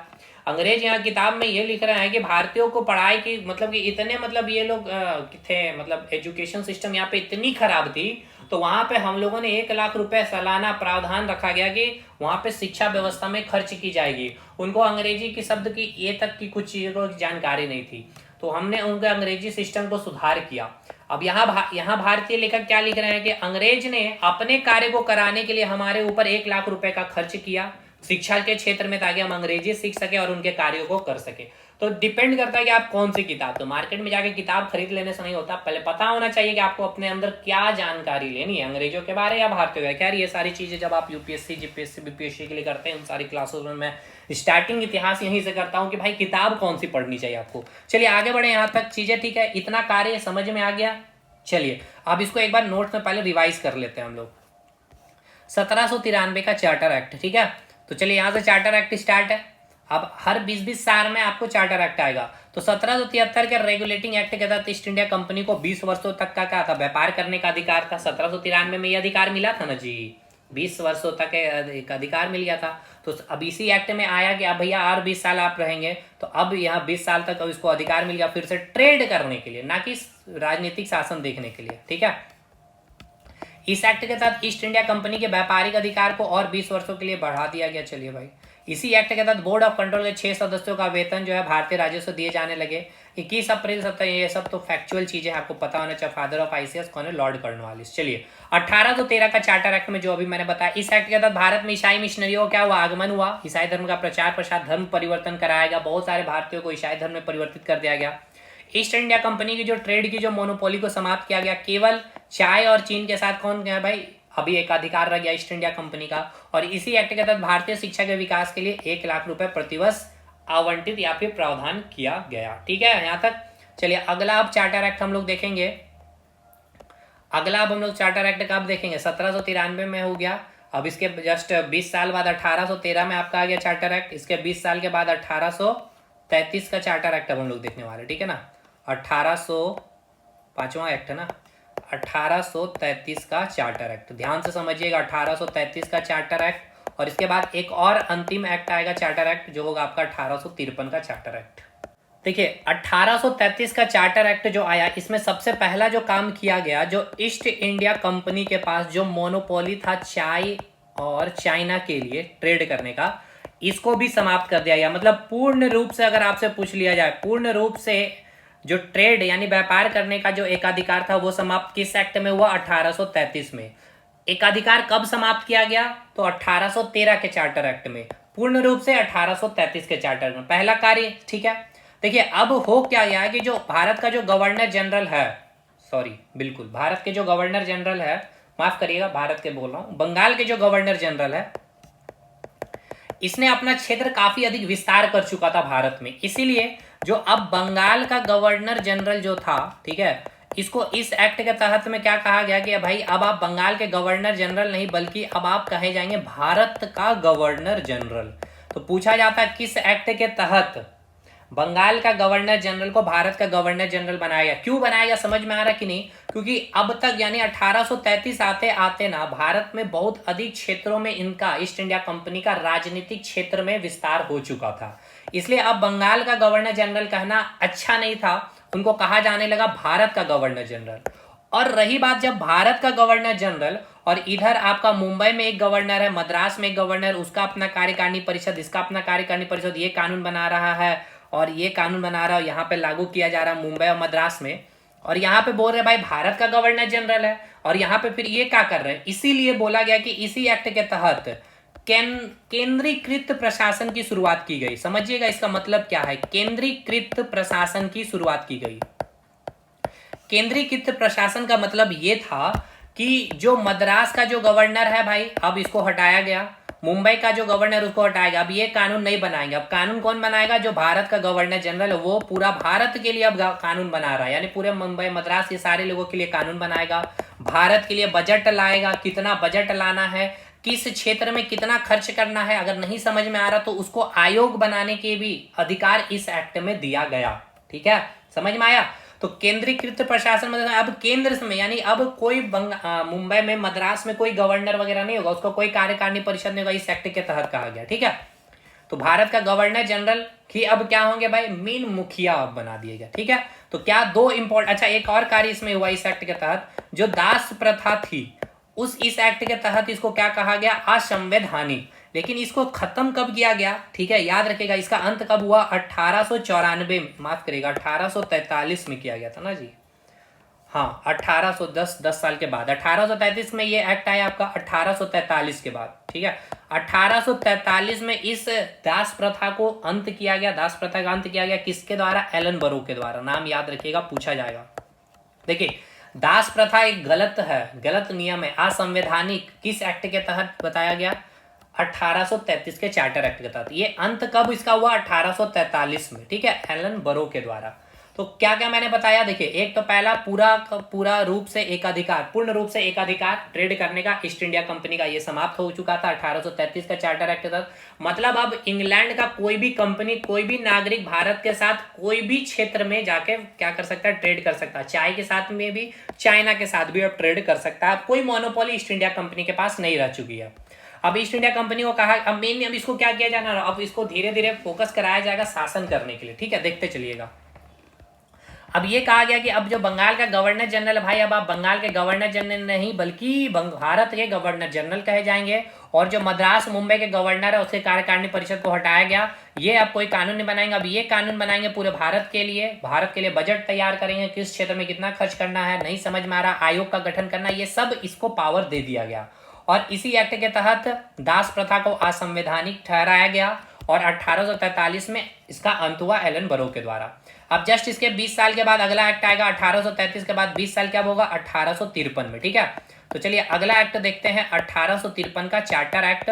और ये अंतिम एक्ट है, पूछा जाएगा अगर अंतिम एक्ट कौन, अंतिम चार्टर एक्ट, तो भाई यही 1853 का अंतिम चार्टर एक्ट था। इसमें पहला प्रावधान क्या दिया गया, ध्यान से समझिए। देखिए अभी तक जो भारतीय जो नौकरी कर रहे थे वो अनुशंसा, मतलब कि आपके राय मतलब आप किसी के पैरवी के थ्रू आ रहे थे, नौकरी कर रहे थे भारतीय, ठीक है ना। लेकिन पहली बार इस एक्ट में कहा गया कि जो भी अब बहाली होगी प्रतियोगिता परीक्षा के थ्रू, ठीक है। तो पहली बार प्रतियोगिता परीक्षा का आधार इसी एक्ट में रखा गया, पूछा गया है एग्जाम में, ठीक है। प्रतियोगिता परीक्षा के आधार पर भारतीय जो है भारत में क्या होगा, नौकरी की बहाली की शुरुआत की गई। मान लीजिए कोई अंग्रेज ही चाहे तो अंग्रेज के थोड़ा सा पैरवी मिल गया तो उनको नौकरी मिल जाए, तो ऐसा अब नहीं रहा। अब इस एक्ट के तहत या कोई भारतीय ही किसी भी गवर्नर का थोड़ा सा काम कर दिए, इलीगल कार्य ही कर दिए और उनको नौकरी में रख दिया जाता था। लेकिन अब जो है भारत में नौकरी के लिए कोई भी बहाली होगी अब, ठीक है, उसके लिए पहले आपको प्रतियोगिता परीक्षा देनी होगी, ठीक है। अब इसी एक्ट में एक नया सिस्टम बन करके आ रहा है, समझिएगा इस सिस्टम को। विधान परिषद, मतलब अब जो नया नियम बन के आ रहा है, एक नया नियम बन के आ रहा है, विधान परिषद का गठन किया जाएगा, ठीक है। समझिएगा विधान परिषद का सिस्टम कंसेप्ट यहीं से आया, ठीक। देखिए एक विधान परिषद होगा, ठीक। देखिए गवर्नर जनरल जो है आपका और इसका जो कार्यकारिणी परिषद है वो अलग है, 3 सदस्य जो इसके हैं वो अलग है। ये कार्य क्या कर रहे हैं, ट्रेड देख रहे हैं, ठीक है। अभी आप ट्रेड करिए, अब आपका मोनोपोली नहीं रह गया, लेकिन आप ट्रेड करते रहिए और भी कंपनी आके आप ट्रेड करिए। लेकिन ये विधान परिषद किस लिए भाई, भारत में शासन करने के लिए, राजनीतिक शासन के लिए विधान परिषद का गठन किया गया है। 12 सदस्य इसमें होंगे, ठीक है। कितने सदस्य होंगे विधान परिषद में, 12 सदस्य होंगे। और ये लोग मिलके क्या करेंगे भाई, कानून बनाएंगे। क्या करेंगे ये लोग मिलकर के, कानून बनाएंगे कि किस प्रकार भारत में शासन करना है, ठीक है। और ये कानून कहाँ आएगा, इस गवर्नर जनरल के कार्यकारिणी परिषद में। और ये कार्यकारिणी परिषद इसको बताएगा यहाँ पे, इसको इस कानून को क्या करना है, लागू करना है। क्योंकि राजनीतिक कार्य कौन कर रहा है, गवर्नर जनरल से ही कराया जा रहा है। अभी बंगाल का गवर्नर जनरल क्या बन चुका है, भारत का गवर्नर जनरल। समझ में आया कि नहीं, ठीक है। तो अब यहाँ मेन पॉइंट पहले मैं आपको बता दूं, पहले क्या होगा, इसमें प्रतियोगिता परीक्षा का गठन किया गया, एक नया सिस्टम विधान परिषद का गठन किया गया कि इसमें 12 सदस्य होंगे। और ये विधान परिषद कहाँ, लंदन में है। और ये कानून बना करके भेजा कि भारत में शासन कैसे करना। जो बोर्ड ऑफ कंट्रोल है ना, हाँ, जो बोर्ड ऑफ कंट्रोल जो बना रहा था, अब उसके जगह में आ चुका है Vidhan Parishad. Board of control भी है, लेकिन अब विधान परिषद का एक सिस्टम बन चुका है जिसमें 12 सदस्य होंगे और वो कानून बनाएंगे। और उस कानून को पहले कहाँ लाया जाएगा, इस कार्यकारिणी परिषद, गवर्नर जनरल कार्यकारिणी परिषद। और वो यहाँ पे भेजेगा गवर्नर जनरल को, और गवर्नर जनरल उस थ्रू क्या करेगा भाई, कानून को, शासन व्यवस्था करेगा, राजनीतिक कार्य को करेगा। और अपना ट्रेड तो करेगा ही इसके ही आदेश से, ठीक है। चलिए इसको एक बार मैं आपको रिवाइज करवा दूं। चार्टर एक्ट होता है समाप्त इसीलिए। चलिए 1833 का चार्टर एक्ट में क्या लिखा, देखिए 1800 तक ऑलमोस्ट पूरे भारत में अंग्रेजों ने एकाधिकार हो चुका था, ठीक है। अंग्रेजों का एकाधिकार हो चुका था। अब एक जगह से पूरे भारत में शासन किया जाएगा, ठीक है। केंद्रीकृत प्रणाली जो मैंने बोला, इसी एक्ट में कंपनी के प्रशासन का केंद्रीकरण कर दिया गया। और जिसे बंगाल का गवर्नर जनरल कहा जाता था, अब उसे भारत का गवर्नर जनरल कहा जाने लगा।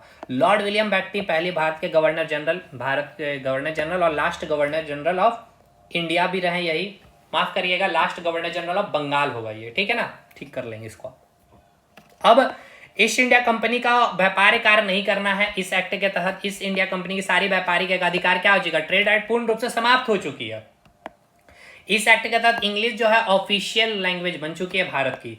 हिंदी बिकम ऑफिशियल लैंग्वेज कब बनी? हिंदी 14 सितंबर 1949 को हिंदी डे मनाया जाता है, नेशनल हिंदी डे। 10 जनवरी को वर्ल्ड हिंदी डे मनाया जाता है। 26 जनवरी 1965 से हिंदी हमारी राजभाषा बनी। 1949 से हम इसकी क्या हो गई, घोषणा की गई थी। ठीक है, तो देखिए घोषणा कब हुई? 1949 में। और कब बनी है भाई? 1965 में। ये सब फैक्चुअल क्वेश्चन है, क्योंकि इसी एक्ट के तहत में इंग्लिश को जब बनाया गया ऑफिशियल लैंग्वेज, तो हिंदी के बारे में पूरी जानकारी मैंने यहाँ दे डाली है। देखिए अब यहाँ पे क्या हो चुका था? 1833 के चार्टर एक्ट में पूरी तरह से क्या हो चुका था भाई? जो मोनोपोली सिस्टम खत्म हो चुकी है इंग्लैंड ईस्ट इंडिया कंपनी की। अब ये ट्रेड राइट खत्म हो चुका है। कोई भी कंपनी भारत में आके क्या कर सकता है भाई? ट्रेड कर सकता है।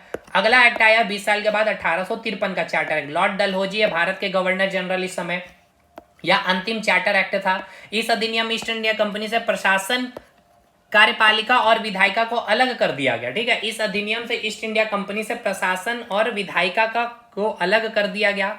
देखिए अलग कर दिया गया मतलब इस तरह से समझिए कि जो विधायिका का नाम लिया जा रहा है ना, यानी कि यहाँ पे मैंने आपको क्या बोला था कि विधान परिषद का गठन किया जाएगा। देखिए इसका मतलब ये है कि देखिए जो गवर्नर जनरल जो था, बंगाल का गवर्नर जनरल जो था, अब भारत का गवर्नर जनरल बन चुका है, जो क्या कर रहा है भाई? ट्रेड कर रहा था और प्रशासनिक कार्य भी देख रहा था। कैसे देख रहा था? बोर्ड ऑफ कंट्रोल से। ठीक है, बोर्ड ऑफ कंट्रोल से आदेश आता था। लेकिन इस एक्ट के बाद पहली बार कानून विधि बनाने के लिए भारत में विधान परिषद का गठन किया गया। ठीक है, इस बोर्ड ऑफ कंट्रोल में कितने होते थे? 6 सदस्य। लेकिन अब विधान परिषद का गठन किया गया, जिसमें कितने होंगे भाई? 12 सदस्य होंगे।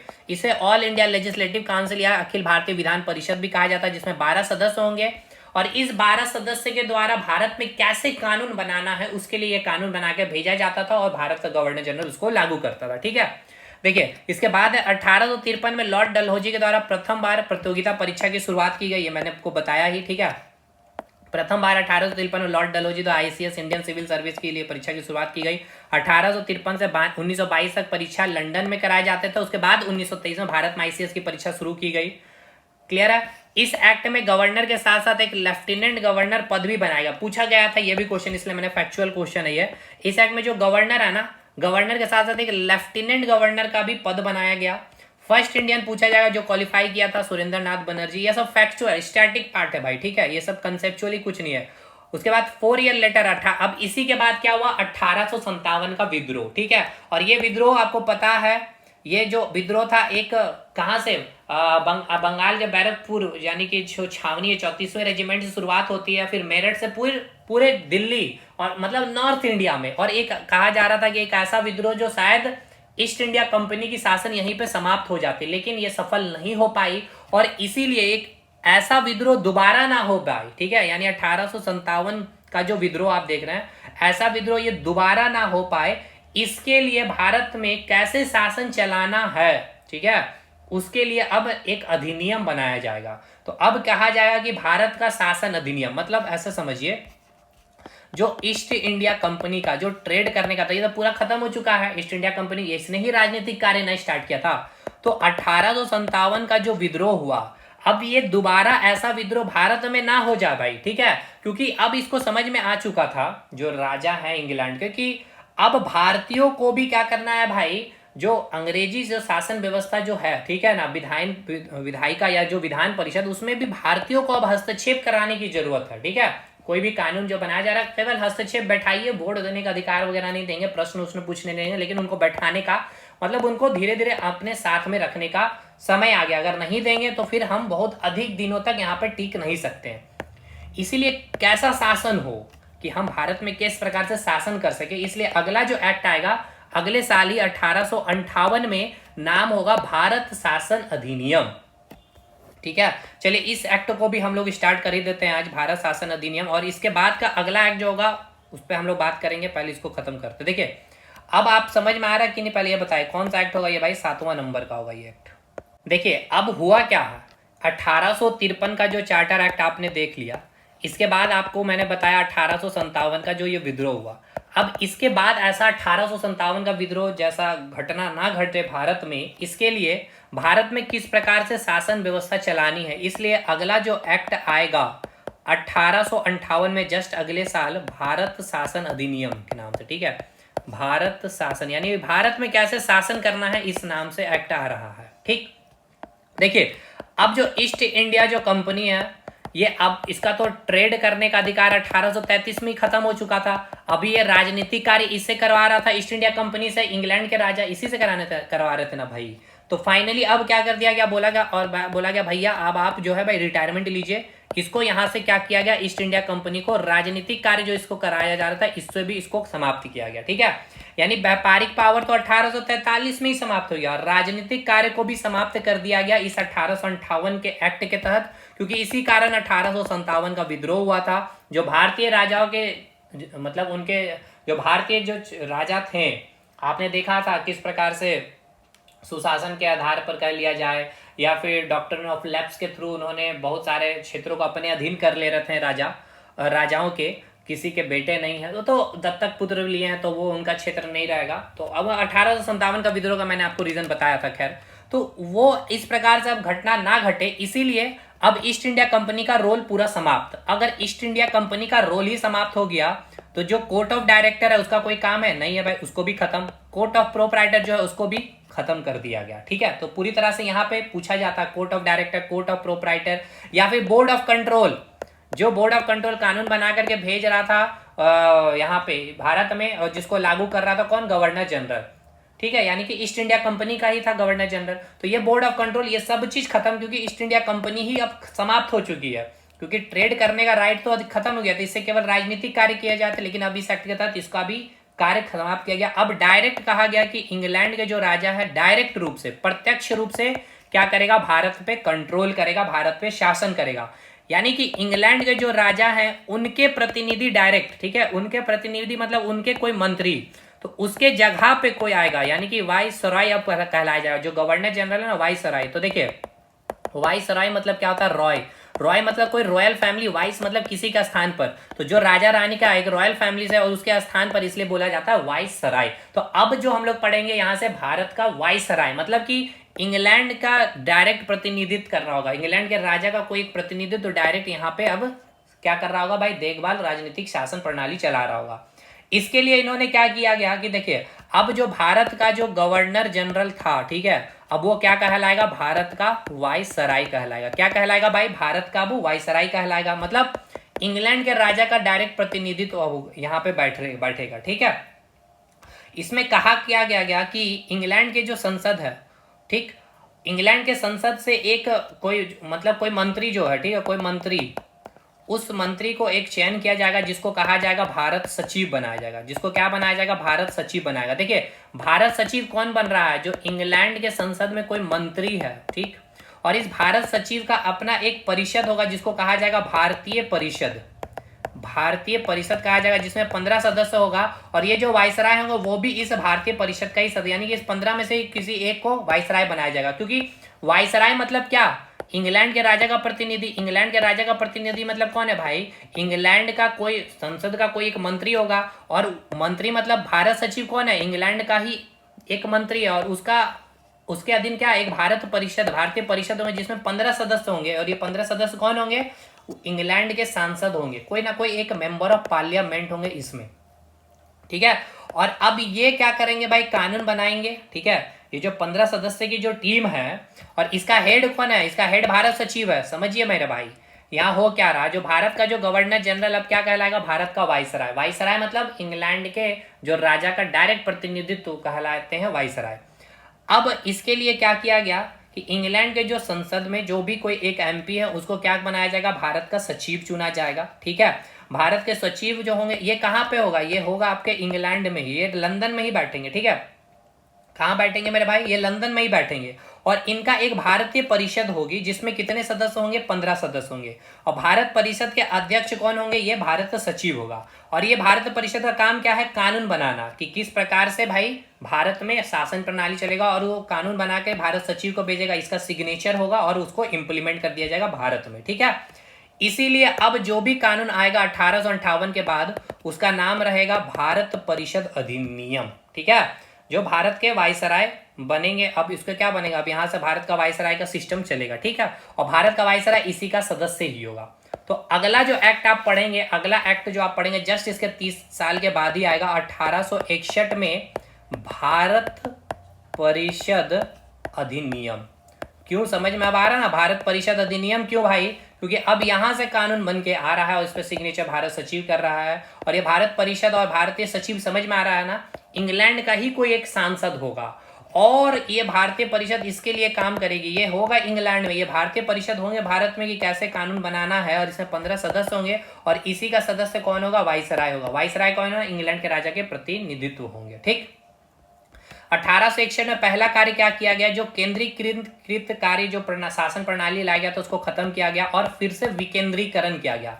विकेंद्रीकरण मतलब ये कि जिस प्रकार से मद्रास, मुंबई में जो गवर्नर थे और उसकी अपनी कार्यकारिणी परिषद थी, उसी प्रकार से फिर से लागू किया गया कि यहाँ पे गवर्नर होगा, यहाँ पे इसका कार्यकारिणी परिषद होगा और वो स्वतंत्र रूप से अपने स्थानीय क्षेत्र के हिसाब से क्या होंगे भाई, कानून बना सकते हैं। क्योंकि यही क्या किया गया था, केंद्र, इसी को खत्म किया गया था और इसी को खत्म करने के कारण ही जिस प्रकार से भ्रष्टाचार भारत में बढ़ी और 1857 जैसा बड़ा विद्रोह हुआ, इसीलिए इसी प्रकार इसमें एक्ट में एक ये बात कहा गया कि जो वायसराय की जो कार्यकारिणी परिषद है, मतलब ये जो 15 सदस्य आप जो देख रहे हैं ना, माफ करिएगा, ये जो 15 सदस्य हैं तो है ही, साथ के साथ ये जो वायसराय की अपनी एक कार्यकारिणी परिषद भी होगी। जिस प्रकार गवर्नर जनरल था, कितना था, 4 सदस्य थे, इसको बोला गया इस एक्ट में 1 सदस्य और बढ़ा दिया जाएगा, 5 सदस्य होंगे और ये 5वां सदस्य कौन होगा, कोई भारतीय होंगे। कौन होगा भाई, कोई भारतीय होगा। यानी ये भारतीयों पहली, जैसे कि आपको मैंने पढ़ाया था 1919 में जो जलियांवाला बाग कांड हुआ था, उसमें क्या किया था, जो भारतीय थे, जो वायसराय के कार्यकारिणी परिषद के जो सदस्य थे, उसने अपनी सदस्यता त्याग दी थी। ये वही थे शंकर नायर जी, ठीक है, जिन्होंने अपनी सदस्यता त्याग दी थी। तो इस एक्ट के माध्यम से क्या हुआ, 1861 के भारत परिषद अधिनियम में, कि जो वायसराय है, वायसराय का जो कार्यकारिणी परिषद था जो 4 लोगों की, ठीक है, देखिए वायसराय कौन है, ये इंग्लैंड के राजा के प्रतिनिधि है, ये कोई मंत्री है इंग्लैंड के संसद में। इसका अब ये यहाँ पे क्या, एक भारत सचिव है, भारत सचिव का कार्य, भारतीय परिषद 15 सदस्य, उसका ये सदस्य है और इसका भी अपना एक कार्यकारिणी परिषद था जिसकी संख्या 4 से 5 कर दी गई और ये 5वां जो सदस्य होगा वो कौन होगा, एक भारतीय होगा। ठीक है, और ये भारतीय कैसे होंगे भाई, कोई चुनाव नहीं होता था, इसके वहां के जो राजा, इंग्लैंड के जो राजा रानी जिसको लगता था या जो उनके कांटेक्ट में रहते तो उनको मनोनीत करके यहाँ पर भेजते थे। ठीक है, यहाँ तक क्लियर है। लेकिन इनको कोई भी चीज में वोट करने, मान लीजिए कोई भी यहाँ पर डिस्कशन चल रहा तो बस ये डिस्कशन में पार्टिसिपेट कर सकते हैं, वोट देने का अधिकार नहीं था। यही 4 लोगों का वोटिंग यहाँ पे होता था। ठीक है, अब इसके बाद 1861 के बाद अगला जो एक्ट आएगा 1892 का भारत शासन अधिनियम, सॉरी भारत परिषद अधिनियम, क्योंकि आप वहां से अधिनियम बन के आ रहा, भारत परिषद से बन के आ रहा, भारत परिषद अधिनियम। इस एक्ट में सबसे पहला काम किया गया कि जो कार्यकारिणी परिषद जो था, ठीक है, पहली बार जो कार्यकारिणी परिषद को प्रश्न पूछने का अधिकार दिया गया, पूछना जाता। यानी ये जो 5वां जो व्यक्ति है ना, ये जो भारतीय हैं, ठीक है, इसको अब प्रश्न पूछने का भी अधिकार दे दिया गया। ठीक है, जो बजट पेश किया जाएगा उस बजट में भी भाग लेने का अधिकार दे दिया गया भारतीयों को, लेकिन वोटिंग देने का अधिकार अभी तक नहीं मिला था। तो ये 2 पॉइंट यहां तक याद रखना। अब इसको नोट्स में मैं आपको रिवाइज करा दूं क्योंकि बहुत ज्यादा इसमें चीज नहीं था, बस समझाना मेरा मकसद था इसमें। बाकी नोट्स में तो वो सारी चीजें लिखी हुई। देखिए 1857 के बाद जो एक्ट आ रहा भारत सरकार अधिनियम, इस एक्ट के बाद क्या हुआ, ईस्ट इंडिया कंपनी का शासन समाप्त हो चुका था, पूरी तरह से ईस्ट इंडिया कंपनी का अंत हो चुका है। अब डायरेक्ट प्रत्यक्ष रूप से इंग्लैंड की रानी भारत पे क्या करेगी, कंट्रोल करेगी। तो सबसे पहले ये सब जितने भी बोर्ड थे ये सारे खत्म हो गए। एक नया पद बनाया सेक्रेटरी ऑफ स्टेट, भारत सचिव। ये मैंने बताया ये कौन है भाई, ब्रिटेन के संसद के कोई एक मंत्री होते थे। इसी एक्ट के तहत में कितने सदस्य, 15 सदस्य होते थे, ये सब मैंने आपको बता रखे हैं। ठीक है, अब वाइसराय का सिस्टम चलेगा, लॉर्ड कैनिंग फर्स्ट और अंतिम, ये सब खैर आगे पढ़ेंगे हम लोग, गवर्नर जनरल बता भी चुके हैं। इसके बाद 1861 का इंडियन काउंसिल एक्ट आया, भारत का परिषद अधिनियम। जितने भी एक्ट आएंगे भारत के परिषद अधिनियम के नाम से, क्योंकि भारत का परिषद अब एक्ट बना करके भेज रहा। इस कानून के द्वारा वायसराय की कार्यकारिणी परिषद की संख्या कितनी की गई, 4 से 5 करेगी और 5वां कौन होगा, भारतीय होगा। इस एक्ट में पहली बार भारतीयों को विधायिका में शामिल होने की हिस्सा मिलती है तथा अंग्रेजी नहीं चाहते थे कि 1857 जैसा विद्रोह हो, लेकिन भारतीयों को मत देने का अधिकार नहीं था। मतलब मैंने कहा ना कि अब अगला ऐसा 1857 जैसा विद्रोह ना, इसलिए भारतीयों को भी क्या किया गया, विधायिका में शामिल किया गया, लेकिन इनको वोट देने का अधिकार नहीं था अभी तक। इस एक्ट के द्वारा सत्ता का फिर से विकेंद्रीकरण किया गया। मैंने बताया मद्रास और मुंबई को पुनः कानून बनाने का अधिकार दे दिया गया था वहां के गवर्नर को। इस एक्ट के तहत 1862 में पोर्टफोलियो सिस्टम की, यानी पोर्टफोलियो प्रणाली के से मतलब भारत का विभागीकरण किया गया, क्लासिफिकेशन ऑफ इंडियन डिपार्टमेंट। ये पूछता है क्वेश्चन, ये करने वाले भारत के तत्कालिक वायसराय कौन थे, लॉर्ड कैनिंग थे। यहीं से कैबिनेट मंत्रिमंडल की जो बात होती है ना, यहीं से शुरुआत होती है। ठीक है, तो पहली बार मंत्रिमंडल की यहीं से लॉर्ड कैनिंग ने इस सिस्टम से स्टार्ट की थी।